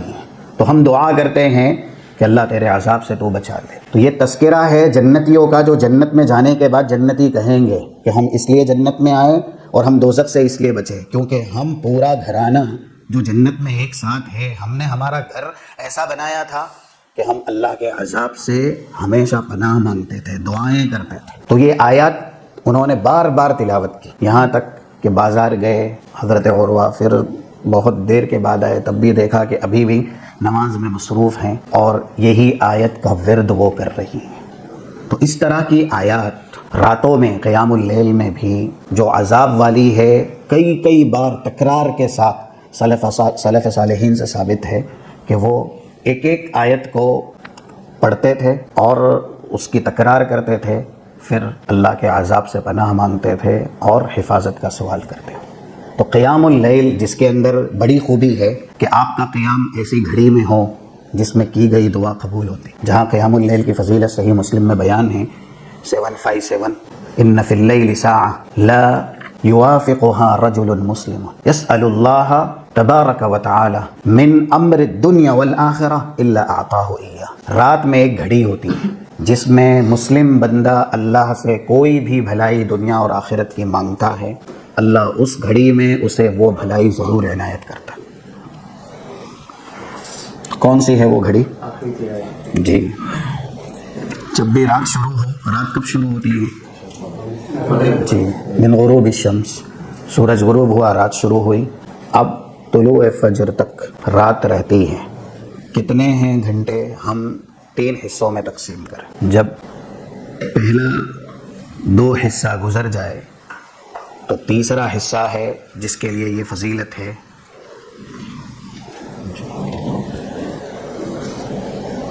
ہو گیا نا؟ پہلا حصہ 2 حصے گزر جائے رات کے، پھر جب تیسرا حصہ آ جائے، چاہے 9 گھنٹے کی رات ہے اس سے زائد ہے، آپ 3 حصے کر لیں. تیسرے حصے میں یہ فضیلت ہے جس وقت، اسی کے بعد کی حدیث 758 صحیح مسلم میں، ینزل ربنا تبارک و تعالی کل لیلۃ الی سماء الدنیا حین یبقى ثلث اللیل الآخر. رات کے آخری حصے میں اللہ آسمان دنیا پہ نزول کرتا ہے کما یلیق بجلالہ، جیسے اس کے شایان شان ہیں، اور وہ خود کہتا ہے من یدعونی فاستجیب لہ. جب وہ بلا رہا ہوتا ہے، زیادہ تر کائنات محو نوم یا ایسے ہی خواب غفلت میں، جب اللہ پکار رہا ہوتا ہے کوئی دعا کرنے والا تو زیادہ تر سوئے رہتے یا جگے بھی رہتے ہیں لیکن مصروف عبادت نہیں ہوتے. من یدعونی فاستجیب لہ من یستغفرنی فاغفر لہ من یسألنی فاعطیہ. سوال کرنے والا کوئی ہے میں دے دوں گا اگر اس وقت وہ مانگے گا. دعا کرنے والا ہے میں اس کی دعا قبول کروں گا اگر اس وقت دعا کرے گا. اور گناہوں کی معافی مانگنے والا ہے تو میں اس کے گناہ معاف کر دوں گا اگر وہ اس وقت معافی مانگا. یہ گھڑی سلف صالحین کا شعار تھی، کیونکہ رسول اللہ صلی اللہ علیہ وسلم نے کہا 3549 جامع ترمذی کی جو حدیث ہے اس میں الفاظ ہے علیکم بقیام اللیل فإنہ داب الصالحین قبلکم وہو قربۃ الی ربکم. صحابہ سے کہہ رہے قیام اللیل واجب نہیں ہے لیکن آپ واجب کر لیں. علیکم بقیام اللیل فإنہ داب الصالحین قبلکم. داب کہتے ہیں علامت، نشانی. تم سے پہلے اللہ نے جن کو صالحین میں شمار کیا، فأولئک الذین انعم اللہ علیہم من النبیین والصدیقین والشہداء والصالحین. تو صالحین کا یہ شعار ہے، ان کی علامت ہے. وَهُوَ قُرْبَةٌ إِلَىٰ رَبِّكُمْ، اور اللہ سے قریب کرنے کا بڑا ذریعہ ہے. ساتھ ساتھ صیام کے ساتھ قیام یہ بھی دوزخ سے بچنے کا بہت بڑا وسیلہ ہے، ایسے کہ آپ اس گھڑی میں نماز کی حالت میں اللہ کے عذاب سے حفاظت کا سوال کریں. جیسا کہ ابھی حضرت عائشہ رضی اللہ تعالیٰ عنہ کا اثر ہم نے سنا، وہ فجر کے بعد کا ہے، لیکن اکثر سلف صالحین راتوں میں قیام کرتے تھے. اللہ کے نبی صلی اللہ علیہ وسلم کی بھی یہ عادت تھی کہ ما مر بآیت فیہا تخویف الا استعاذ وما مر بآیت فیہا بشارہ الا سألها، کہ جس آیت سے آپ گزرتے اس میں اگر ڈر ہے، اللہ کے عذاب کا تذکرہ ہے، تو وہاں پر آپ اللہ کے عذاب سے حفاظت کا سوال کرتے ہیں۔ اور ایسی آیت سے آپ گزرتے ہیں قرآن پڑھتے پڑھتے قیام اللیل میں، جس میں انعامات کی بشارت ہے، تو آپ اللہ سے اس کا سوال کرتے ہیں۔ چلیے کچھ اسباب جو آپ کے سامنے بیان کیے گئے المنجیات من النار کے تعلق سے، دوزخ سے بچانے والے اعمال، سر دست تقوی اللہ، اللہ کا تقوی، اور اللہ کے تقوی میں یہ بات شامل ہے کہ آپ واتقوا النار اعدت للکافرین، اللہ کے عذاب سے ڈرے۔ دوسرا ہے تقوی کے بعد جو نتیجۃ التقوی کہیں، یا جس عبادت کا سبب مقصد تقوی ہے، صوم لعلکم تتقون۔ اور تیسرا القیام، تین ہی ہوئے نا جی۔ چوتھا ہے صدقہ، تھوڑا جلدی تاکہ مکمل ہو جائے۔ جیسے ابھی صوم کے تعلق سے ہم نے سنا کہ جہنم شہوات سے گھری ہے، تو وہ عبادت جو شہوات سے روکنے والی ہے۔ جہنم میں ایک انسان کس وجہ سے جائے گا؟ گناہوں کی وجہ سے، اور جو جہنم میں جائے گا وہ اللہ کے غضب کا، اس کے عذاب کا مستحق ہوگا۔ تو شریعت نے ایک ایسی عبادت ہم اور آپ کی رہنمائی کے لیے بتلائی ہے کہ جس عبادت سے انسان کے چھوٹے بڑے گناہ معاف بھی ہوتے ہیں، اور وہ عبادت ایک طریقے سے کرنے پر اللہ کا غضب اور اللہ کا غصہ انسان کے لیے ختم بھی ہوتا ہے، اور وہ عبادت ہے صدقہ۔ 2616 جامع ترمذی کی حدیث ہے، جس میں کئی عبادات کی مستقل فضیلت بیان کی گئی۔ اس میں کہا گیا کہ ان الصدقہ تطفئ الخطیئہ کما یطفئ ماء النار، انسان کے گناہ کو صدقہ ویسے ہی مٹا دیتا ہے جس طریقے سے پانی آگ کو بجھا دیتا ہے۔ اب گناہ ہے یعنی مما خطیئاتہم اغرقوا فادخلوا نارا، یہ صریح آیت ہے سورہ نوح آیت نمبر 25۔ ان کے گناہوں کی وجہ سے وہ ہلاک بھی کیے گئے، یعنی قوم نوح، اور دوزخ میں بھی گئے گناہوں کی وجہ سے۔ جو عبادت گناہ کو ہی مٹائے، وہ عبادت کتنا بڑا ذریعہ ہے دوزخ سے بچنے کے لیے۔ اور یہ بھی ایک لفظ ہے 3797 صحیح الجامع کے اندر، ان صدقۃ السر تطفئ غضب الرب۔ دو طریقے سے صدقہ ہو سکتا ہے، یا تو انسان لوگوں کو ترغیب دلانے کے لیے ظاہر میں دے، ان تبدوا الصدقات فنعما ہی۔ کبھی کبھی صدقہ ظاہر کر کے دینے میں مصلحت یہ ہوتی ہے کہ جو دوسرے ہیں ان کو بھی ترغیب ہو، ان کے اندر بھی شوق ہو کہ وہ بھی اللہ کی راہ میں دے۔ اور زیادہ تر صدقہ یا کوئی سی بھی عبادت انسان پوشیدہ طور پہ ہی کرے۔ صدقے کے لیے سر کا لفظ یا اس کی ایک کیفیت جو بتائی گئی 1031 صحیح مسلم میں ایک حدیث ہے، رجل تصدق بصدقۃ فاخفاها حتى لا تعلم شماله ما تنفق يمينه۔ عرش کے سائے میں جن کو اللہ جگہ دے گا، 7 میں سے خوش نصیب جس نے صدقہ ایسا کیا کہ یہ ہاتھ یعنی رائٹ سے دیا اور لیفٹ کو پتہ نہیں چلا۔ تو صدقے کے لیے یہ صفت ہے کہ آپ خاموشی سے دے، چھپا کے دے۔ یعنی چھپانے کا یہ مطلب نہیں ہے کہ انسان ظاہر میں اس کو زیادہ پیک کرے، یہ وہ ایسا۔ چھپانے کا مطلب یہ ہے کہ لوگوں کو پتہ نہ چلے، آپ یہ عبادت اپنے اور اللہ کے بیچ میں رکھیں۔ تو جو حدیث ابھی صحیح الجامع کی بتائی 3797، ان صدقۃ السر تطفئ غضب الرب، جب آدمی پوشیدہ طور پہ صدقہ کرتا ہے تو اللہ کا غضب اس عبادت سے اس کے اوپر سے ہٹ جاتا ہے۔ اور رسول اللہ صلی اللہ علیہ وسلم نے ہمارے لیے کتنی آسانی کی ہے۔ یہ ہے اللہ کے نبی جو رحمت للعالمین ہے، رؤوف الرحیم ہے، اللہ نے آپ کو ایسی شریعت دی۔ باقاعدہ دوزخ کا تذکرہ ہے، اور آپ نے لوگوں کو انفاق فی سبیل اللہ کی ترغیب دلائی، یعنی اللہ کی راہ میں دینے کی، اور کس طریقے سے کتنی مقدار انسان دے سکتا ہے تو بھی اتنی سی مقدار بھی اسے اللہ کے عذاب سے دوزخ سے بچانے کے لیے کافی ہوگی۔ 1014 بہت مشہور حدیث ہے، صحیح مسلم کتاب الزکاہ میں ہے یہ۔ عدی بن ابی حاتم صحابی جلیل اس حدیث کے راوی ہیں۔ اتقوا النار، کیا کہا آپ نے؟ اتقوا النار، دوزخ سے، ہاں دوزخ سے بچیے، ولو بشق تمہارا. آج ہم میں سے کون ہے جو اتنی کی بھی طاقت نہیں رکھتا ہے کوئی ایسا جس کے پاس آدھی کھجور نہ ہو؟ ایک طرف ہم اپنے اخراجات یا ایسے ہی جو بھی ہے فضول خرچی ہے دنیاوی چیزوں کے لیے اور دنیاوی زندگی کے لیے آسائش کے لیے جو ہم خرچ کرتے ہیں. دوسری طرف رسول اللہ کہہ رہے ہیں کہ اگر کھجور کا ایک ٹکڑا بھی کسی نے اللہ کی راہ میں دیا ہے، اللہ یہ نہیں دیکھتا کتنا دیا، یہ دیکھتا ہے کیسے دیا. یعنی کمیت نہیں دیکھی جاتی، کوانٹیٹی کہ آپ کتنا دے رہے، بلکہ کیفیت دیکھی جاتی ہے کہ آپ دینے میں مخلص ہیں. اللہ کے لیے آپ نے دیا ہے تو وہ کھجور کا آدھا ٹکڑا بھی آپ کو دوزخ سے بچا لے گا. صحابہ میں ایسے تھے جنہوں نے کہا اللہ کے نبی کسی کے پاس اتنی کی بھی طاقت نہ ہو. دیکھیے مفلس، تو وہ سوال پر اللہ کے نبی صلی اللہ علیہ وسلم نے کہا فَبِكَلِمَةٍ طَيِّبَةٍ، زبان اللہ نے دی ہے تو اسے کلمہ طیبہ کہہ کے، یعنی معروف اچھی بات کہہ کے، سچ اور حق بول کے اپنے آپ کو دوزخ سے بچانا چاہیے. یہاں فَبِكَلِمَةٍ طَيِّبَةٍ سے مراد وہ لا الہ الا اللہ والا کلمہ طیبہ نہیں ہے، کل معروف یا کلام صدق، ہر سچی اور سچ بات، اچھی بات، یا قول حسن جو 52 نمبر کی ہے سورہ اسراء کی، وَقُلْ لِعِبَادِي يَقُولُوا الَّتِي هِيَ أَحْسَنُ، نبی کہہ دیجئے میرے بندوں سے کہ وہ بات کرے تو اچھے طریقے سے.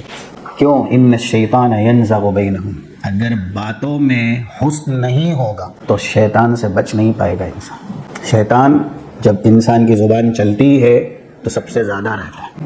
نبیوں نے زبان سے ہی تبلیغ کی، وما ارسلنا من رسول الا بلسان قومه، کیونکہ قوم کی زبان میں، قوم کی لغت میں وہ بھیجے گئے جو بولی قوم بولتی تھی. تو اکثر انبیاء کی تبلیغ زبانی ہوتی تھی، یعنی خطاب کی شکل میں، تقریر کی شکل میں. رسول اللہ تو لکھنا نہیں جانتے تھے، آپ جب بھی بولتے تھے زبان سے ہی بولتے تھے. کوہ صفا سے آپ نے لوگوں کو کتاب دی یا اعلان کیا، یا ایھا الناس قولوا لا الہ الا اللہ تفلحون. لیکن انبیاء نے جب زبان سے اللہ کا پیغام پہنچایا، شیطان نے یہ کوشش کی کہ ان کی زبان پر بھی کیسے شیطان آ جائے اور نعوذ باللہ ان کی باتوں میں اپنی ملاوٹ کر دے. لیکن اللہ نے اس میں کامیابی نہیں. یہ 5657 سورہ حج کی آیت ہے، وَمَا أَرْسَلْنَا مِن قَبْلِكَ مِن رَّسُولٍ وَلَا نَبِيٍّ إِلَّا إِذَا تَمَنَّىٰ أَلْقَى الشَّيْطَانُ فِي أُمْنِيَّتِهِ. اے نبی آپ سے پہلے جو رسول آئے جب وہ تبلیغ کرتے تھے زبان سے، شیطان یہ چاہتا تھا کہ ان کی زبان پر کیسے میں اپنی بات ڈلوا. تو جب ہم بولے نا تو اسی لیے وَقُلْ لِعِبَادِي، نبی کہہ دے میرے بندوں سے، یقول التی ہی احسن، جب بھی بولیں گے احسن بولیں گے، حسن بھی نہیں، سب سے بہترین گفتگو، ورنہ خاموش رہیں گے. ان الشیطان ینزغ بینہم، زبان چلتی ہے تو شیطان موجود رہتا. پھر وہی کچھ باتیں جو زبان سے نکل جاتی ہے نفرت کا، عداوت کا اور آپسی اختلاف کا سبب بن جاتی. تو فَبِكَلِمَةٍ طَيِّبَةٍ، اچھی بات کہہ کر کے آپ دوزخ سے بچیں. تو یہاں پر اس حدیث میں اللہ کے نبی نے کہا صدقہ اتنا بھی انسان کرے گا اخلاص کے ساتھ تو انشاءاللہ اللہ اسے دوزخ سے بچا لے گا. اور ایک پکی اور مضبوط دلیل ہے، جہاں آپ نے دوزخیوں کا تذکرہ کیا وہاں اسی عمل کی ترغیب دلائی. کون سی حدیث؟ جب آپ خواتین میں واضح و نصیحت کے لیے تشریف لے گئے، 79 یا 80 صحیح مسلم کتاب الایمان، اسی کتاب میں 1000 نمبر کی بھی حدیث ہے. عید کے خطبے کے بعد حضرت بلال کے ساتھ رسول اللہ خواتین کی طرف گئے. یا معشر النساء تصدقن فإنی رأیتکن اکثر اہلها فی النار. اے خواتین کی جماعت صدقہ کرو کیونکہ اللہ نے مجھے دوزخ دکھائی ہے، میں نے دوزخ میں سب سے زیادہ تمہاری جنس کو دیکھا. دوزخ میں زیادہ خواتین. تو رسول اللہ نے دوزخ سے بچنے کے لیے کس عمل کی ترغیب دی؟ صدقے. اور صحابہ کا ایمان دیکھیں، رسول کی زبان سے حرف ادا ہو اور اتباع کا، محبت کا، صداقت کا صحابہ نمونہ پیش نہ کرے، پھر چاہے وہ مرد ہو یا خاتون. حضرت بلال جھولی لے کے گھوم رہے تھے. رسول اللہ کے اس وعظ کے بعد حدیث کے اندر الفاظ، اس موقع پر خاتون کے پاس جو زیورات تھے، انگوٹھی کی شکل میں یا ایسے ہی بالی کی شکل میں، کنگن کی شکل میں، ہر ایک نے اپنا اپنا زیور رسول اللہ کی اس ہدایت پر کہ صدقہ کرو دوزخ سے بچنے کے لیے، اسی موقع پر اللہ کی راہ میں دیتی.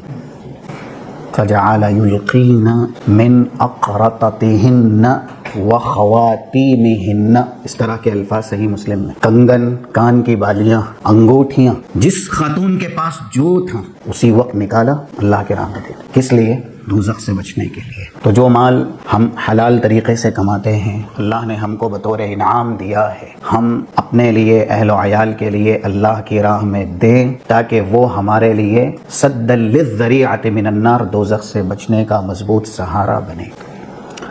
صدقے کے بعد التعایش مع القرآن، قرآن کریم، التعایش مع القرآن، قرآن کریم کے ساتھ زندگی بسر کرنا۔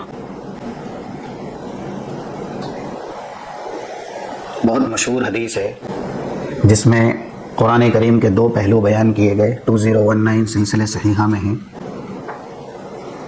القرآن شافع مشفع، یہ پہلا پہلو، ماحل مصدق، یہ دوسرا پہلو ہے قرآن کا۔ قرآن سفارش کرے گا، کسی کے حق میں بولے گا، اور جس کے حق میں قرآن بولے گا مشفع، وہ پہلے سے ہی سفارش اور شفاعت کے اعتبار سے مقبول ہے، اللہ قبول کرے۔ ماحل، قرآن کسی کے خلاف گواہی دے گا، کسی کے خلاف بولے گا۔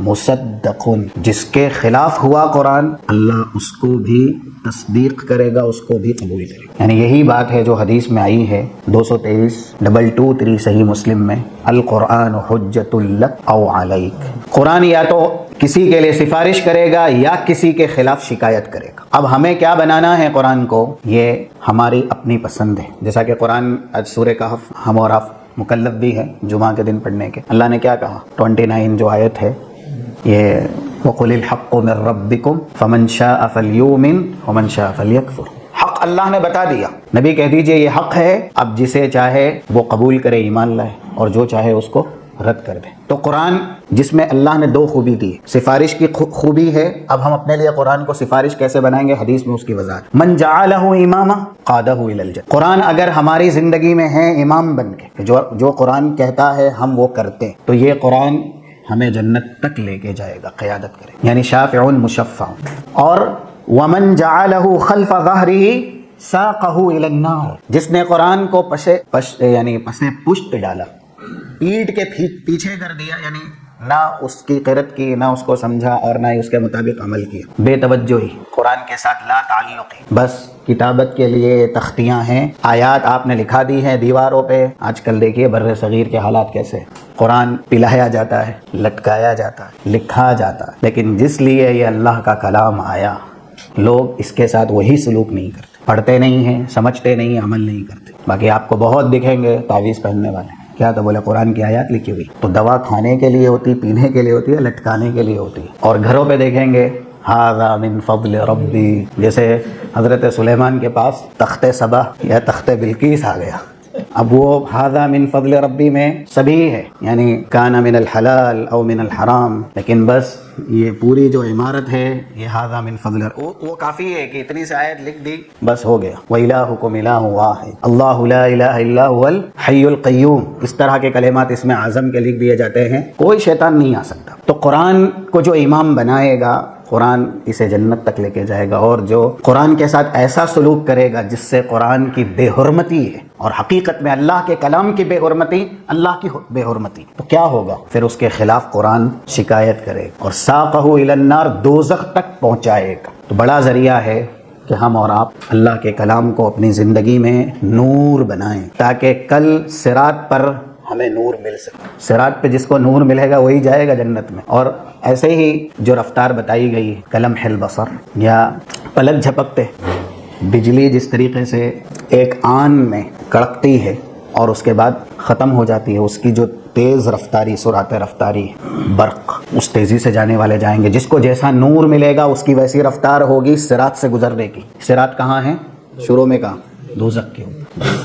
تو ہم کو نور کی ضرورت ہے، اور قرآن کے ابھی بتایا گیا ہر ایک خوبی حدیث میں بتائی گئی، نماز یہ ہے، قرآن یہ ہے، تو اللہ نے قرآن کو نور کی صفت سے کافی مرتبہ تعبیر کیا۔ تو اب جس کی زندگی میں قرآن ہوگا، یعنی عمل کرے گا، تو اس کو اتنا ہی نور ملے گا۔ اب یہ سورہ نور بھی ہے، 40 نمبر کی آیت، وَمَن لَّمْ يَجْعَلِ اللَّهُ نُورًا فَمَا لَهُ مِن نُور، جس کو اللہ کل نور نہیں دے گا وہ نہیں جا پائے گا صراط سے، پھر دوزخ میں گرے گا وہ، اعاذنا اللہ من۔ اہل ایمان کو ایک دعا سکھائی گئی، وہ بھی دعا کرنی چاہیے جی۔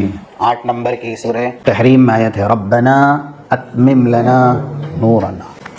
التعایش من القرآن، وہی بات ماحل مصدق اگر لکھنا چاہتے ہیں، کیونکہ سلف کے اقوال بیان کرنا یہ سلفیت ہے، ہمارا منہج۔ ہم قرآن حدیث کی شرح جو بھی کرتے ہیں، یعنی 3 چیزیں ہیں حق پر ثابت رہنے کے لیے، الکتاب والسنہ، اور تیسرا ہے رسوخ الادلہ بفہم سلف الامہ۔ کتاب و سنت کی جو دلیلیں آپ سمجھتے ہیں وہ صحابہ اکرام، تابعین، تبع تابعین یا جو علماء ربانی ہیں ان کے اقوال کی روشنی میں سمجھتے ہیں۔ تو سلف الامہ کی فہم یہ ضروری ہے۔ امام مناوی ایک مشہور امام ہیں، خاص کر کے انہوں نے قرآن کریم وغیرہ کی تفسیر کی ہے، فیض القدیر ان کی کتاب ہے۔ اس میں وہ کہتے ہیں، امام مناوی، میم نون الف واو یا، فیض القدیر فا یا بات، جلد نمبر 4 صفحہ نمبر 525 525، من شہید علیہ القرآن بالتقصیر، تقصیر تا قاف صاد یا را، والتضییع ضائع کرنا، تضییع تا ضاد ڈبل یا عین، ہاں تضییع تضییع، فہو فی النار، یعنی من شہید علیہ القرآن بالتقصیر والتضییع فہو فی النار، یہ ماحل مصدق کا مطلب ہے۔ قرآن جس کے خلاف شہادت دے گا کہ اس نے میری بے حرمتی کی، یعنی مجھ میں کوتاہی کی، میرے حقوق ادا نہیں، الذین آتیناہم الکتاب یتلونہ حق تلاوت، کوتاہی کی میرے حق ادا کرنے میں اور مجھے ضائع کیا۔ اب یہ زندگی ملی ہے ہم اور آپ کو یہی علم سیکھنے کے لیے، کتاب اللہ کا حق ادا کرنے کے لیے، تو جس نے اوقات ضائع کیے اپنے قیمتی اوقات میں یہ نہیں کیا، اب قرآن ماحلن اس کے خلاف گواہی دے گا۔ تو اب جس کے خلاف قرآن اس طرح کی گواہی دے گا کہ اللہ اس نے میرے حق کو ضائع کیا، مجھ میں کوتاہی کی، تو پھر فہو فی النار، اس کا دوزخ میں جانا طے ہے، اعاذنا اللہ من۔ جی ہاں ہے نا، آیت نمبر وقال الرسول یا رب ان قوم اتخذوا هذا القرآن مہجورا، اس پر الحمدللہ ایک درس بھی ہوا ابھی 1-2 ہفتہ پہلے۔ قرآن کے بعد دعا ہے، لیکن اس سے پہلے یہاں پر دعا، قرآن کے بعد التعایش مع القرآن کے بعد ایک سبب ہے دوزخ سے بچنے کا دعا، لیکن دعا سے پہلے گزارش آپ سے یہ ہے، یہ ہم نے اکٹھا اس لیے کیا، قرآن کی کچھ آیات ہیں اور کچھ احادیث ہیں۔ شروع میں جو بات کہی گئی کہ دوزخ سے ہم اور آپ کو ڈرنا چاہیے، تو دوزخ سے کب ڈریں گے ہم؟ جب اس کے بارے میں سنیں گے، اس کے بارے میں جانیں گے۔ کچھ آیات قرآن کی ہیں، ہم نمبر آپ کو بتا دیتے ہیں، اس میں لکھا بھی ہوا ہے، آپ کے پاس PDF ہے، اس کو آپ بھی پڑھیں، روز پڑھنا ہے روز پڑھیں، بچوں کو بھی پڑھائیں۔ یہ بڑا ذریعہ ہے کہ جب تک آپ اللہ کے عذاب کی سختی نہیں جانیں گے، آپ کے دل میں ڈر نہیں پیدا ہو، کیونکہ دل اللہ نہ کرے جب سخت ہو جاتے ہیں تو کہتے ہیں کہ لوہا بھی جو اتنا سخت ہے پگھل جاتا ہے، آگ اس کو پگھلا دیتی، لیکن اللہ نہ کرے ثم قست قلوبکم من بعد ذلک فہی کالحجارہ، وہ پتھر کو کوئی نہیں پگھلا سکتا۔ لیکن یہ بھی ہے کہ وَإِنَّ مِنْهَا لَمَا يَهْبِطُ مِنْ خَشْيَةِ اللَّهِ، کچھ پتھر اللہ کے ڈر سے اپنی جگہ چھوڑ دیتے، انسان کا دل اس سے زیادہ سخت ہو جاتا، تو اس میں ڈر نہیں آتا۔ ڈر لانے کے لیے پھر اس طرح کی آیات، کچھ حدیثیں ہیں جو دوزخ کی سب سے زیادہ ڈر اور خوف کے ناحیے سے منظر کشی کرتی ہے۔ ہم نے کچھ حدیثیں یہاں پر اسی وجہ سے اکٹھا کی کہ آپ اس کو پڑھیں۔ آج کل آسان ہیں، آپ کوئی سی بھی زبان میں پڑھنا چاہتے ہیں، حوالے ہیں، پڑھ سکتے ہیں۔ تو کچھ آیات جیسا کہ صرف نمبر بتا دیے جائیں آپ کو، سورہ حج کے اندر موجود ہے 19 سے 22۔ اس کا خلاصہ یہ ہے، جہنمیوں کو کپڑے بھی آگ کے دیے جائیں، فالذین کفروا قطعت لهم ثیاب من نار، اور جو کھولتا ہوا پانی ان کے سروں پہ ڈالا جائے، اس کی شدت کی وجہ سے یسحر ما فی بطونہم والجلود، چمڑے ہی نہیں، انسان کی اندرونی آنت بھی باہر آ جائے گی، اندر کی آنت، جو اندرونی پیٹ کے اندر چیزیں ہیں وہ سب باہر، اعاذنا اللہ۔ اور دوزخ کے اندر جسم جیسے دنیا میں ہے ویسے نہیں ہوں گے۔ صحیح مسلم میں حدیثیں ہیں، ایک داڑھ صرف احد پہاڑ کے برابر ہو، ضرس الکافر او ناب الکافر فی النار مثل احد، اور وہ بھی احد پہاڑ، مدینے میں آپ ابھی بھی جا سکتے ہیں، دیکھ سکتے ہیں کتنا بڑا ہے۔ ایک داڑھ دوزخ میں اتنی ہوگی، دانت کا یہ کنارے والا حصہ، یعنی ایک دانت کہہ لیں، ناپ بھی کہا گیا ہے، آگے والے جو دانت ہوتے ہیں وہ بہت پہاڑ. صحیح مسلم کی حدیث ہے 2853 نمبر کی. اور یہ دو کندھوں کے درمیان کی دوری 3 دن تک ایک تیز رفتار گھوڑے سے کوئی جائے تو بھی ختم نہیں ہوگی. ما بین منکبی الکافر فی النار مسیرۃ 3 ایام للراکب المسرع. اتنے بڑے بڑے جسم ہوں گے، پورے جسم میں اللہ دوزخ کی آگ بھرے گا. اعاذنا اللہ. اور دیکھیے جب اللہ نے کہا، زیادہ تر کچھ چیزیں ہوتی ہیں جو اللہ کے نام سے، اللہ کے نام کی طرف منسوب ہوتی ہیں، ناقۃ اللہ، کعبۃ اللہ، مساجد اللہ، تو عذاب کے تعلق سے بھی اللہ کہہ رہا ہے. جب رحمت اللہ ہے، مغفرت اللہ ہے، فضل اللہ ہے، تو یہ بھی ہے جو سورہ حطمہ کے اندر ہے، نار اللہ الموقدہ. انسان کی جلائی ہوئی آگ نہیں ہے یہ، اللہ کی ذات ہمیشہ سے ہے، ہمیشہ رہے گی، تو پھر اس کی جلائی ہوئی آگ بھی ہمیشہ سے ہے، ہمیشہ. اور قرآن کی ایک آیت بھی ہے جہاں پر بتایا گیا 65 اور 66 سورہ فرقان میں، والذین یقولون ربنا اصرف عنا عذاب جہنم ان عذابها کان غراما. امام حسن بصری کہتے ہیں غرام کے تعلق سے آسمان اور زمین جب تک ہیں، یعنی لا یزال آفت، لا یزال مصیبت، ہمیشہ رہنے والے. تو یہ جو آگ ہے اللہ نے کہا انہا غرامہ. دنیا کی مصیبت کیسی عارضی ہے، آئی اور چلی گئی. دوزخ کی مصیبت ویسی نہیں ہے، وہ ہمیشہ رہنے والی، وہاں موت کوئی موت ہے. تو یہ سب سختیاں ہیں، اسے ہمیں جاننا ہے. اور دوسری جو آیات ہے مثلاً 56 نمبر کی سورہ نساء کی ہیں، کلما نضجت جلودہم بدلناہم جلودا غیرہا لیذوقوا العذاب. پوری طرح ابھی ایک انسان کا جسم جلا ہے، جیسے ہی یہ جلے گا فوراً دوسرا چمڑا، دوسرا جسم آ جائے گا اور عذاب بڑھتا ہی جائے گا.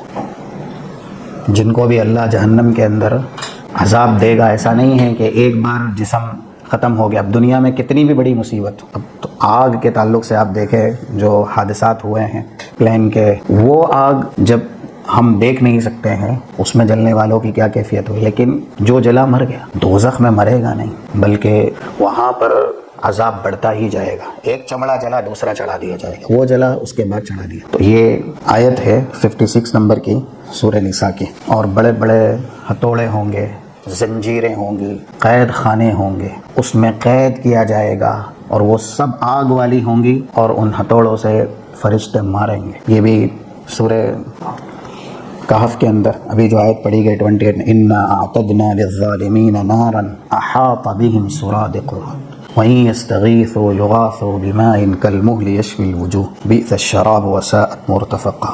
پانی پینے کے لیے مانگیں گے تو ان کے جسم سے یا جہنمیوں کے جسم سے نکلا ہوا خون بس وہ دیا جائے گا.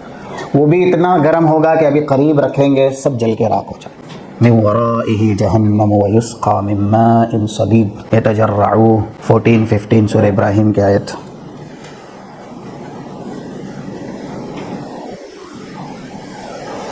ان شجرۃ الزقوم سورہ دخان کی 43250. یہ چند آیات ہیں. اب حدیث میں دیکھیے اللہ کے نبی صلی اللہ علیہ وسلم کی صحیح الجامع میں ہے 5250 نمبر کی، ان شجرۃ الزقوم. یہاں ہے حدیث ہے وہ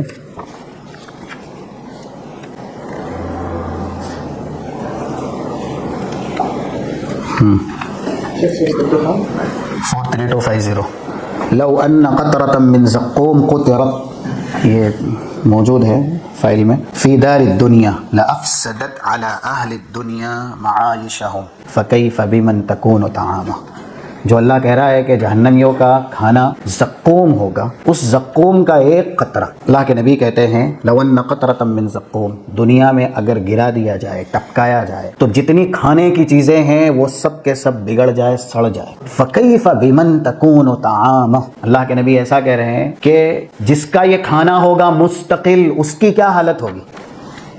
اس کا ایک قطرہ دنیا میں تو کبھی تا قیامت کوئی بھی کھانے پینے کی چیز باقی ہی نہ رہے. اتنا سخت ترین یہ جلانے والا ہے، ایسڈ بولے کیا بولے جو بھی، یعنی قطرۃ من زقوم. اللہ صرف دنیا میں ایک قطرہ گرائے تو پوری دنیا میں کھانے پینے کی چیزیں انسان کی فاسد ہو جائیں. اب جن کا یہ کھانا ہے وہ لوگ کیسے کھائیں گے. تو یہ سب ڈر ہے، خوف ہے اللہ کے عذاب سے. اس کے بعد کچھ جو احادیث ہیں، ایک حدیث ذکر کی گئی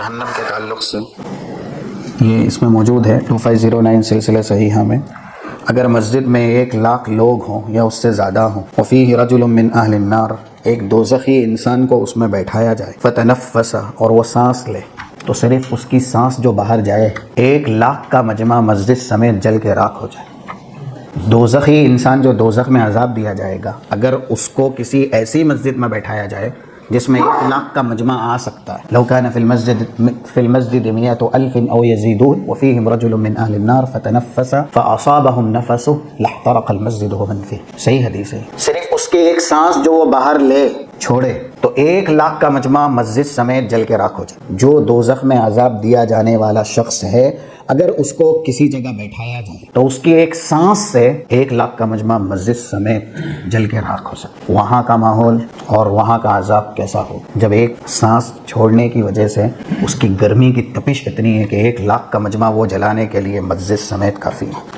ایسے ہی ایک حدیث ہے صحیح الترغیب کے اندر 3676، ان فی النار حیات کامثال البخت، جہنم میں سانپ ہوں گے اونٹ کے معنی، اور کہا گیا تلسع احداہن اللسعہ فیجد حرہا 70 خریفا، اگر ایک بار وہ سانپ ڈسے گا تو 70 سال تک اس کے ڈسنے کی حرارت یعنی اس کا زہر اور اس کی گرمی جلائے گی۔ جہنم میں جو سانپ ہیں اونٹ کے مانند، وہ اگر ایک بار ڈسے تو 70 سال تک اس کی تپش یعنی حرارت گرمی ڈسنے کی باقی رہے گی، 70 سال۔ ایسے ایسے کئی سانپ دوزخ کے اندر ہے۔ وَإِنَّ فِي النَّارِ عَقَارِب، بچھو کامثال البغال، خچر کے مانند ہیں، تلسع احداہن اللسعہ فیجد حموتها 40 سنہ، اگر وہ ایک بار ڈسے بچھو تو 40 سال تک ان کے ڈسنے کی تکلیف باقی رہے گی۔ اب مستقل ہے دوزخ میں، اعاذنا اللہ من، جو بھی گیا وہ تو پھر ہمیشہ اس طرح کے عذاب میں رہے گا۔ تو یہ کچھ حدیثیں ہیں جو بتلاتی ہیں اللہ کے عذاب کی سختی کو، کہ عذاب کتنا خطرناک ہے۔ یہی سب جب انبیاء کو پتہ چلے گا، کیونکہ دنیا میں ان کو بتایا گیا، کل جب وہ آنکھوں سے دیکھیں گے، ہر کسی کو نظارہ تو کرنا ہی ہے، قیامت کے دن دوزخ لائی جائے گی۔ دلیل معلوم ہے آپ کو، قرآن کی ایک آیت ہے، پڑھی جاتی ہے زیادہ تر سورہ فجر میں 23-24، وَجِیءَ یَوْمَئِذٍ بِجَہَنَّمَ یومئذ یتذکر الانسان وَأَنَّى لَهُ الذکر، جہنم اللہ دکھائے گا، دوزخ لائی جائے گی، جس وقت یہ دوزخ پیش ہوگی اور آواز نکالے گی، انبیاء بھی ہوں گے۔ تو حضرت ابراہیم کے تعلق سے بیان ہوا ہے 3704 الترغیب والترہیب میں ہے، ہاں جی، ہاں، ما من نبی من رسول ولا ملک مقرب الا خر رکبتیہ، کوئی بھی فرشتہ بڑا سے بڑا مقرب فرشتہ، بڑا سا بڑا نبی جو رسول ہے، اولو العزم ہے، مثلا حضرت ابراہیم جیسے، یہ سب کے سب گھٹنوں کے بل ہوں دوزخ کی آواز سننے کے بعد۔ اور حضرت ابراہیم اس وقت کہیں گے، سب ہی کہیں گے، انبیاء میں ان کا مقام کتنا بڑا ہے، یا رب نفسی، یا رب نفسی، اللہ مجھے بچا لے۔ صرف رسول اللہ ایک ایسی ہستی جن کو مقام محمود اللہ نے دیا ہے، تو وہ اپنے سے زیادہ امت کے تعلق سے اللہ سے فریاد کریں گے۔ یہ اللہ کی طرف سے آپ کو دیا گیا مرتبہ ہے، مقام ہے، جو مقام محمود ہم کہتے ہیں۔ لیکن صراط پہ تو رسول بھی کہیں گے، یا رب سلم، یا رب سلم، صحیح مسلم کی حدیث، اللہ مجھے سلامت، یعنی مجھے یہاں محفوظ کر لے اور صحیح سالم مجھے جنت کے اندر داخل کر دے۔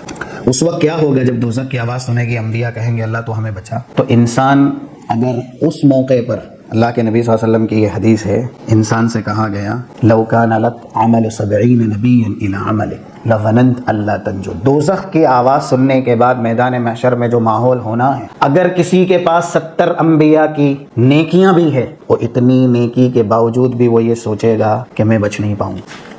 صرف جہنم کی آواز سننے کے بعد جو منظر ہوگا میدان محشر کا، 70 نبیوں کی پوری نیکی کسی کے پاس ہو تو بھی اسے یقین نہیں ہوگا کہ آج اس طرح کے منظر سے وہ بچایا جائے۔ ہماری نیکیاں کتنی ہیں، اس لیے بچنا جو دوزخ سے بچ گیا وہی فوز عظیم کا مستحق ہے۔ ایسے ہی قرآن نے نہیں کہا، تیاری کیجئے، ذخیرہ کیجئے اللہ کے عذاب سے بچنے کے لیے۔ تو یہ یہاں پر کچھ آیات ہیں اور کچھ احادیث ہیں، ان کو آپ پڑھیں، روزانہ پڑھ سکتے ہیں تاکہ یاد رہے اللہ کا عذاب ایسا ہے۔ اپنے بچوں کے سامنے اس کا تذکرہ کریں، اہل و عیال کو بھی یہ سنائیں، کیونکہ رسول اللہ صلی اللہ علیہ وسلم کی عادت مبارکہ تھی کہ آپ بار بار خطبوں میں، واعظ و نصیحت میں دوزخ کا تذکرہ کرتے تھے۔ آپ نے بہت ڈرایا اللہ کے عذاب سے اور واقعی نذیر تھے، تو یہ آپ کا مرتبہ مقام منصب بھی ہے، اسی لیے تو آپ دنیا میں بھیجے بھی گئے تھے۔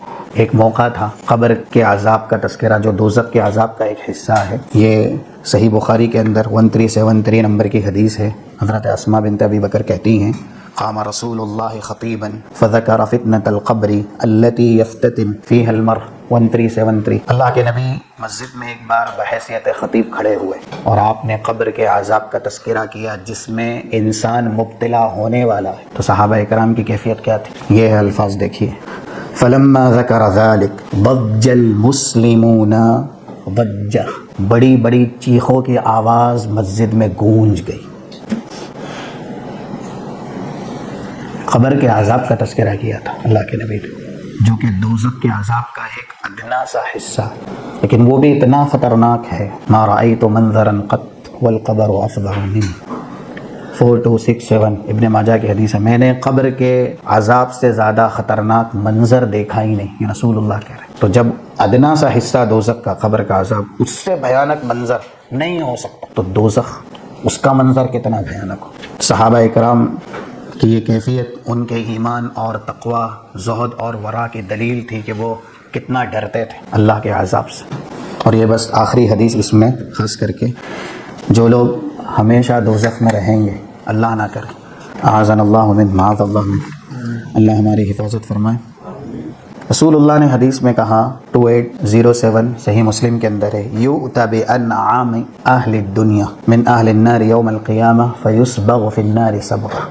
دنیا کا سب سے زیادہ نعمت میں پلا ہوا انسان جس نے دنیا میں غم نام بھی نہ سنا ہو، ایسا انسان جس کی پوری زندگی فراوانی میں، آسائش میں، نعمتوں میں ہی رہی، بِأَنْعَامِ، سب سے ناز و نعمت میں پلنے والا، کل اللہ اسے ایک لمحے کے لیے، پلک جھپکنے کی مدت تک کے لیے غوطہ لگوائے گا دوزخ، فَيُسْبَغُ فِي النَّارِ صَبْغَةً، اور اس سے پوچھے گا ایک لمحہ دوزخ کا چکھنے کے بعد دنیا کا وہ انسان جس نے غم دیکھا نہیں اور ناز و نعمت میں پلا، پوچھا جائے گا اس سے، یا ابن آدم هل رأيت خيرا قط، هل مر بك نعم یا نعیم قط، دنیا میں تو نے نعمت دیکھی، بھلائی دیکھی؟ اللہ کی قسم کھا کے کہے گا وہ انسان جس نے دوزخ کا ایک لمحہ چکھا ہے اور اس نے پوری دنیا کی زندگی ناز و نعمت میں گزاری، واللہ ما رأیت خیرا قط ولا مر بی نعیم قط، میں نے کوئی بھلائی دیکھی نہیں، میری زندگی میں کوئی بھلائی مجھے ٹچ کر کے ہی نہیں گئی، چھو کے ہی نہیں گئی۔ ایک لمحہ دوزخ کا، دنیا کا جو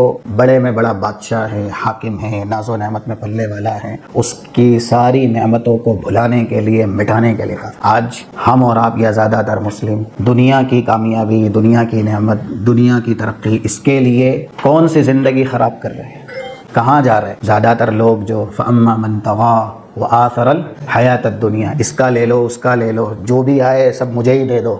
آج ہو رہا ہے نا، انسان کہتا ہے کل کا کل دیکھیں گے، قبر میں دیکھ لیں گے، میدان محشر میں دیکھ لیں گے۔ حرام کھانے سے، لوگوں کا حق غصب کرنے سے ڈر ہی نہیں لگتا۔ تو فَأَمَّا مَن طَغَىٰ 37 38 39 سورہ النازعات کی آیت ہے، وآثر الحیات الدنیا، جس نے صرف یہی سمجھا کہ جو ہے دنیا ہی ہے، یہاں کھاؤ پیو موج مستی کرو اور حاصل کرو، اس کے بعد کچھ بھی نہیں۔ فَإِنَّ الْجَحِيمَ هِيَ الْمَأْوَىٰ، تو دوزخ کا ایک لمحہ پوری دنیا کی ناز و نعمت کو بھلانے کے لیے کافی ہے۔ اللہ نہ کرے جو دوزخ میں جائے گا اس کا حشر کیا ہو۔ تو یہ حیثیت ہے صحابہ، سلف صالحین، اس طرح کی آیات کو اپنی زندگی میں نافذ کرتے تھے۔ ان کے پاس دنیا ہاتھوں تک رہتی تھی، کبھی دل تک نہیں۔ اسی لیے ہم نے ابھی سنا دروس میں جو حضرت عائشہ کی فضیلت میں بیان کیے گئے، 40 ہزار یا 1 لاکھ درہم ان کے پاس آئے، انہوں نے لمحہ نہیں لگایا اس کو صدقہ کرنے اور اس کی تقسیم کرنے۔ اندازہ کر سکتے ہیں آپ، وَتُحِبُّونَ الْمَالَ حُبًّا جَمًّا، ہر بشر کی فطرت ہے یہ، لیکن ترجیح دی نا انہوں نے۔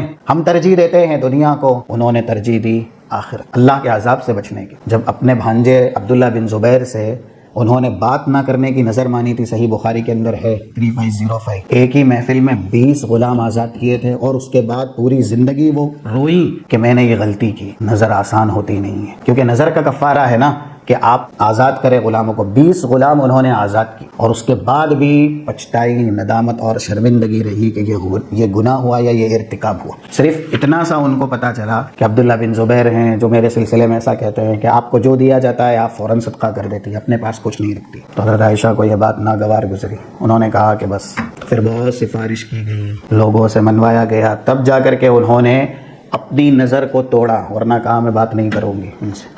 حاکم مکہ تھے عبداللہ بن زبیر، تب حضرت عائشہ کے بھانجے. اس قسم کے کفارے کے لیے ایک نے 20 غلام آزاد. پھر بھی وہ پچھتائیں اور روئیں کہ یہ غلطی ہوئی، نظر آسان تھی. ہم اور آپ گناہ کتنے کرتے ہیں، اور جو دنیا کی ترجیح ہے، دنیا کی الفت اور محبت ہے، وہ کتنی زیادہ ہے. صحابہ سلف صالحین اللہ کے عذاب سے بچنے کے لیے دنیا کو قربان کرتے تھے، پیروں تلے رونتے تھے اور حقیر سمجھتے تھے. اور یہ حقارت کی بہت بڑی دلیل ہے کہ ایک لمحے میں یہی سب ہو جائے گا کہ پوری دنیا کی ناز و نعمت ختم. اس کے بعد قول لا الہ الا اللہ باخلاص و یقین. ہاں، دعا کے تعلق سے باتیں رہ گئی. ایک بڑا ذریعہ ہے دعا کرنا. قرآن کے اندر ابھی حوالہ دیا گیا 6 اور 66 سورہ فرقان. عباد الرحمن کی صفت میں یہ ہے والذین یقولون ربنا اصرف عنا عذاب جہنم. تو یہ دعا خاص دوزخ سے بچنے کے لیے ہے. قرآن کے حروف ہیں تو ہم زیادہ سے زیادہ کریں. ربنا اصرف عنا عذاب جہنم ان عذابها کان غراما. دوسری کوئی دعا جس میں دوزخ سے بچنے کا تذکرہ ہو، بہت مشہور ہے، ربنا آتنا فی الدنیا حسنہ وفی الآخرۃ حسنہ وقنا عذاب النار. اور تیسری دعا قرآن میں 193 نمبر کی سورہ ال عمران کے اندر ربنا فاغفر لنا ذنوبنا وکفر عنا سیئاتنا وتوفنا مع الابرار. یہ دعا بھی ہمیں کرنی چاہیے. اور ایسے ہی حدیث میں کوئی دعا بتائی گئی ہو، حضرت عائشہ رضی اللہ تعالیٰ عنہ کی ہی حدیث ہے، ہاں وہ بھی ہے 1542 سلسلے صحیحہ میں جوامع الکلم، یعنی دعاؤں میں سب سے جامع وہ دعا ہے. اللہم انی اسألک من الخیر کلہ عاجلہ وآجلہ ما علمت منہ وما لم اعلم. حضرت عائشہ نے یہ دعا سننے کے بعد فوراً یاد کی اور رسول اللہ صلی اللہ علیہ وسلم نے بطور ہدیہ تحفہ یہ دعا ان کو دی ہے. جیسے شوہر بیوی میں تحفے تحائف ہوتے ہیں نا الفت و محبت کے لیے، رسول اللہ صلی اللہ علیہ وسلم نے اپنی بیوی کو اپنی طرف سے یہ ایک بہت بڑا ہدیہ اور تحفہ دیا ہے. اور دیکھیے اس سے بڑھ کے تحفہ کیا ہو سکتا ہے کہ آپ اس کے ذریعے دوزخ سے بچیں اور اپنے آپ کو جنتی بنائیں. آج کل ماحول ایسا ہے کہ آپ نماز پڑھتے ہیں، آپ دین سیکھتے ہیں، ہم کیا کریں اس کا؟ خواتین کی طرف سے یہی کہا جاتا ہے کہ دین، اسلام، ایمان، قرآن کی تلاوت، دعائیں، یہ سب کا ہمیں کیا کرنا ہے؟ پھر پارکوں میں لے کے جائیے، مولوں میں شاپنگ کروائیے اور ایسے ہی جو ہماری خواہشات ہیں وہ پوری کیجیے. بہت تبدیلی آ گئی، اسی وجہ سے نتائج بھی بدل گئے. رسول اللہ صلی اللہ علیہ وسلم یہ دعا سکھا رہے ہیں اور حضرت عائشہ رضی اللہ تعالیٰ عنہ اس ہدیے کو قبول کرتی ہے اور دعا زیادہ سے زیادہ کرتی. اسی میں ایک ہے اللہم انی اسألک الجنہ وما قرب الیہا من قول وعمل واعوذ بک من النار وما قرب الیہا من قول وعمل. تو یہ بہت بہترین دعا ہے دوزخ سے بچنے کے لیے. رسول اللہ رات میں سوتے تھے تب بھی آپ دوزخ سے بچنے کی دعا پڑھتے تھے. 3399 جامع ترمذی کے اندر، ابو داؤد میں 1525 کان یتوسد بیمینہ، آپ کا رائٹ ہینڈ آپ کا تکیہ بنتا تھا سوتے ہوئے، یعنی داہنے کروٹ سونا. اور اس کے بعد آپ کہتے تھے رب قنی عذابک یوم تبعث یا تبعث عباد. ہاں یوم تبعث پڑھیں گے تو عبادک ہوگا یا یوم تبعث عبادک، جس دن تو اپنے بندوں کو اٹھائے گا اس دن کے عذاب سے اللہ مجھے بچا لے. رسول اللہ تو پہلے سے ہی ہم کہتے ہیں نا بخشا ہے. لیغفر لک اللہ ما تقدم من ذنبک. ابھی کچھ دن پہلے وہ حدیث آپ کے سامنے آئی تھی نا، اللہم جنبنی منکرات الاخلاق. وہ 359 جامع ترمذی کا کسی نے حوالہ دیا تھا لیکن وہ دوسری جگہ بھی ہے. تو اب اس میں یہی ہے کہ رسول اللہ نے یہ دعا سب سے زیادہ کیوں کی؟ آپ کو تو اللہ نے پہلے ہی آپ کو منصب یہ دیا گیا یزکیہم یعلمہم الکتاب، آپ لوگوں کا تزکیہ کرنے آئے تھے من باب التعلیم، سکھانے کے لیے. تو جن کو تعلیم دینی تھی انہوں نے یہ دعائیں اتنی زیادہ کی ہے. اب جن کی ضرورت ہی یہ ہو ان کو یہ دعا کتنی کرنی چاہیے. تو رسول اللہ تو دوزخ سے پہلے سے آپ کا وجود لوگوں کو بچانے کے لیے آخذم بحجزکم من النار. آپ نے کہا جو حدیثیں ہیں اس سلسلے میں، یہاں پہ بھی وہ حدیث ذکر کی گئی ہیں جو دوزخ کے تعلق سے اللہ کے نبی صلی اللہ علیہ وسلم کا مقام ہے، مرتبہ ہے. انما مثل و مثل امتی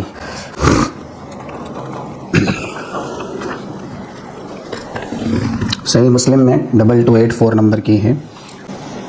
ایک آگ جلانے والا آگ جلائے اور کیڑے مکوڑے پتنگے اس میں آتے جائے تو وہ دھکا مارتا جائے اور ہٹاتے جائے. میری مثال ایسے ہی ہے کہ میں تمہیں پکڑ پکڑ کے گھسیٹ رہا ہوں، کھینچ رہا ہوں کہ تم دوزخ میں نہ جاؤ، دوزخ میں نہ جاؤ. وانتم تقحمون فیہا، اور تم ہو کہ دوزخ کے اندر داخل ہو رہے.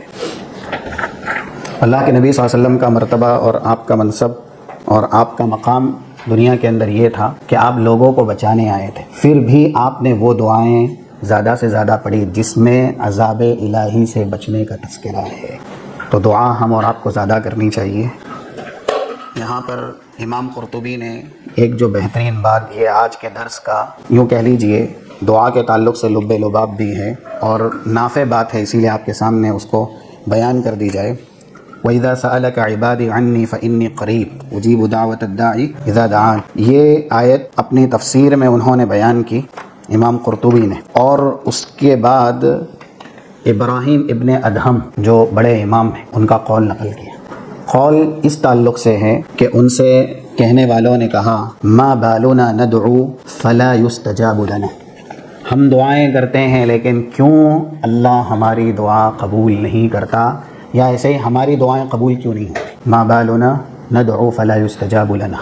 اب انہوں نے یہ بتلایا یعنی اسباب وجوہات کہ دعا کیوں قبول نہیں ہوتی. آج ہم اور آپ کی بھی یہ شکایت سب سے پہلے ہے کہ ہماری دعائیں قبول نہیں ہوتی، اور اللہ سے بڑھ کے سچ بات کرنے والا، حق بولنے والا کون ہے؟ وقال ربکم ادعونی استجب لکم، مجھ سے مانگو، مجھ سے دعا کرو، میں تمہاری دعا قبول کروں گا. پہلا عرفتم اللہ فلم تطیعوہ، تم نے اللہ کو پہچانا لیکن اللہ کی قدر نہیں، اللہ کی اطاعت نہیں ہے، کمی ہے یہ. عرفتم اللہ فلم تطیعوہ وعرفتم الرسول فلم تتبعوہ، رسول کو پہچانا لیکن رسول کی اتباع نہیں. دوسرا بڑا مقصد یعنی بڑا سبب دعا کے قبول نہ ہونے کا. تیسرا وعرفتم القرآن فلم تعملوا بہ، قرآن پڑھا، قرآن کو پہچانا. آج ہم اور آپ پڑھنا جانتے ہیں نا، قرآن قرأت کرتے ہیں. فلم تعملوا بہ، لیکن تم نے قرآن کے مطابق عمل نہیں.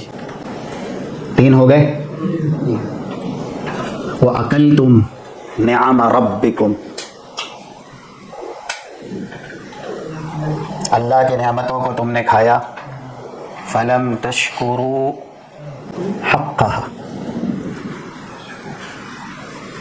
لیکن نعمت کی شکر گزاری نہیں کی. حقھا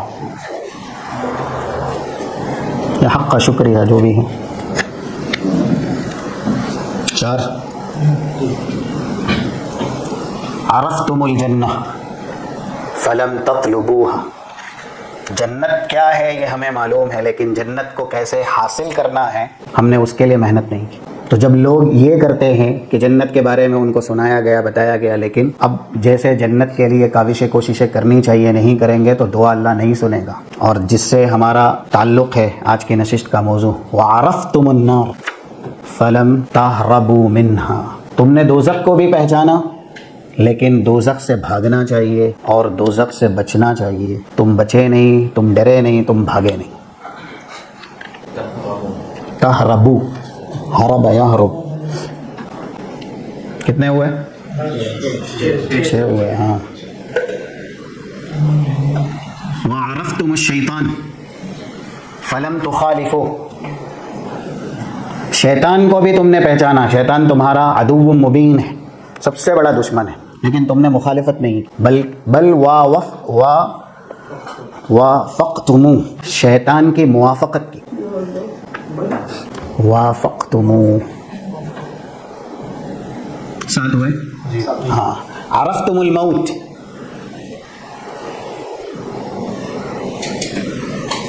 فلم تستعدوا لها، موت کو بھی پہچانا لیکن تیاری نہیں کی کہ موت کے بعد کیا ہونا ہے.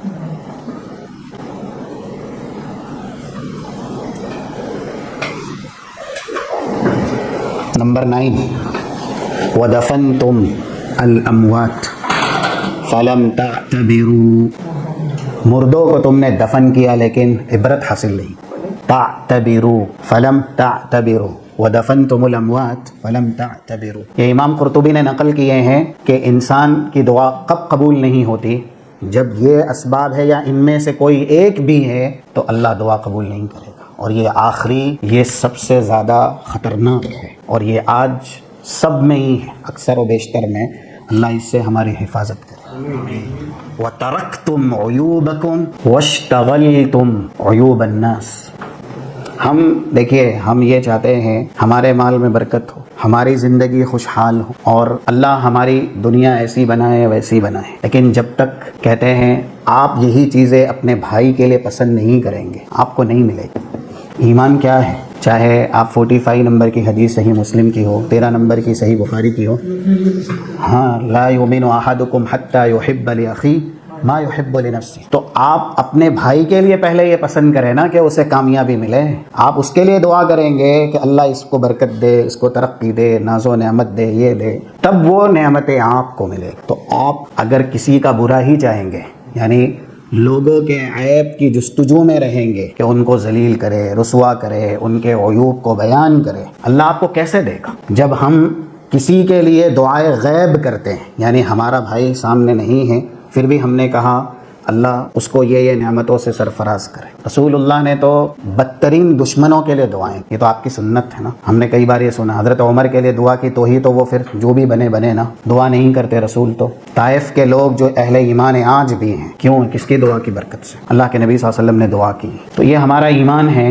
2733 صحیح مسلم کی حدیث ہے کہ جب بندہ اپنے بھائی کے لیے اس کی غیر موجودگی میں دعا کرتا ہے تو کیا ہوتا ہے؟ یوکل ملک، ایک فرشتے کو اللہ وکیل بنا کے بھیجتا ہے. اور جب آپ دعا کرتے ہیں اپنے بھائی کے لیے تو وہ فرشتہ آمین بھی کہتا ہے، اور وہ فرشتہ آپ کے لیے دعا کرتا ہے وَلَكَ بِمِثْلٍ، اللہ اس کو یہ دے جو اس نے اپنے بھائی کے لیے مانگا. ترکتم عیوبکم، ہم اپنے عیب کیسے بھول سکتے، اپنی خامیاں کیسے نظر انداز کر سکتے. اور واشتغلتم عیوب الناس، لوگوں کے عیب میں تم مشغول ہو جاؤ گے، اپنا عیب تم بھول جاؤ گے. تو ظاہر ہے کہ انسان جب اپنی کمیاں فراموش کر دے گا تو وہ کیسے اللہ کے یہاں دعا کے اعتبار سے مقبول ہوگا. اس کو یہ پتہ نہیں ہے کہ میں نے مردوں کو دفن کیا، مجھے عبرت لینی چاہیے، میں نے اللہ کو پہچانا، اس کی اطاعت کرنی چاہیے، رسول کو پہچانا، اتباع کرنی چاہیے، قرآن پڑھا، قرآن پر عمل کرنا چاہیے، شیطان کو پہچانا، شیطان سے دشمنی رکھنی چاہیے، جنت کے بارے میں معلومات کی جنت طلب کرنی چاہیے، دوزخ کے بارے میں معلومات کی دوزخ سے بچنا چاہیے. اللہ کی نعمتیں مجھ پر بے تحاشا ہیں، لا تعداد ہیں، مجھے شکر گزاری کرنی چاہیے. اور اخیر میں جب یہ سب اس کو معلوم ہوگا تبھی وہ اپنے آپ کی اصلاح کرے گا.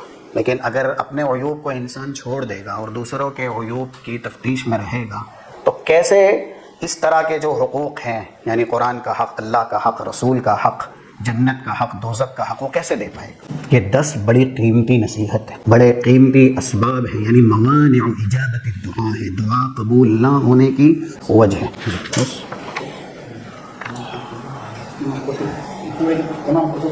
جی امام قرطبی کی تفسیر میں ہے یہ، وَإِذَا سَأَلَكَ عِبَادِي سورہ بقرہ آیت نمبر 186 کی تفسیر میں یہ کلمات آپ کو مل جائیں گے جو کہ بڑے امام ہیں ابراہیم ابن ادہم، ان کی طرف یہ کلمات منسوب ہیں کہ جب ان سے کسی نے کہا کہ ما بالنا ان ندعو اللہ فلا یستجاب، ہم اللہ سے دعا کرتے ہیں لیکن دعائیں قبول نہیں ہوتی، تو انہوں نے یہ 10 جواب دیے کہ انسان کی دعائیں کب قبول نہیں ہوتی. ایسا نہیں ہے کہ یہ 10 جس میں ہوں گے تبھی اللہ قبول نہیں کرے گا، ان 10 میں سے کوئی ایک بھی ہوگا نا تو بھی وہ مانع ہے دعا کی قبولیت کے لیے، اس کی دعا قبول نہیں ہوگی.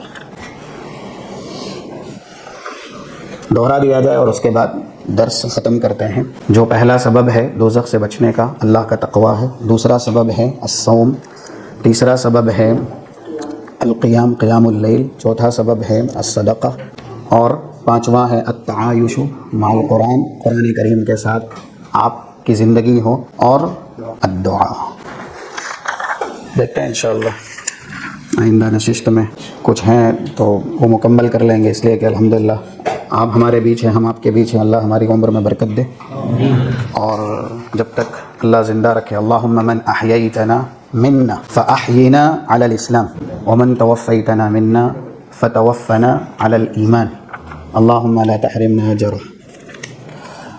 اور اللہم احینا علی السنہ وامتنا علی السنہ واحشرنا مع صاحب السنہ فی اعلی جنات الفردوس. آمین. جو کچھ بھی باتیں منجیات من النار، دوزخ سے بچنے کے اسباب کے تعلق سے ہم اور آپ نے یہاں پر بطور تعلیم حاصل کی ہیں، اللہ ہمیں عملی جامہ پہنانے اور حسب استطاعت اس پیغام کو دوسروں تک پہنچانے کی توفیق اور سعادت نصیب فرمائے۔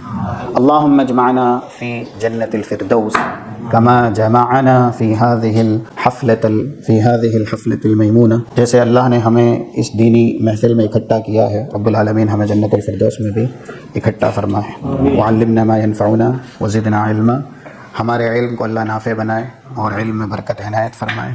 اللہم اصلح احوالنا و احوال المسلمین، اللہ ہماری اور اہل اسلام کے حالتوں کی اصلاح فرمائے۔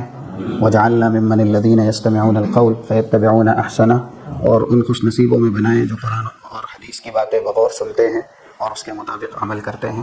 اللہم ارنا الحق حقا وارزقنا اتباعہ وارنا الباطل باطلا وارزقنا اجتنابہ۔ اللہ ہمارے یہاں آنے کو قبول فرمائے اور اس کے جو بھی فیوز اور برکات ہیں اس سے اللہ ہمیں ہمکنار فرمائے۔ وآخر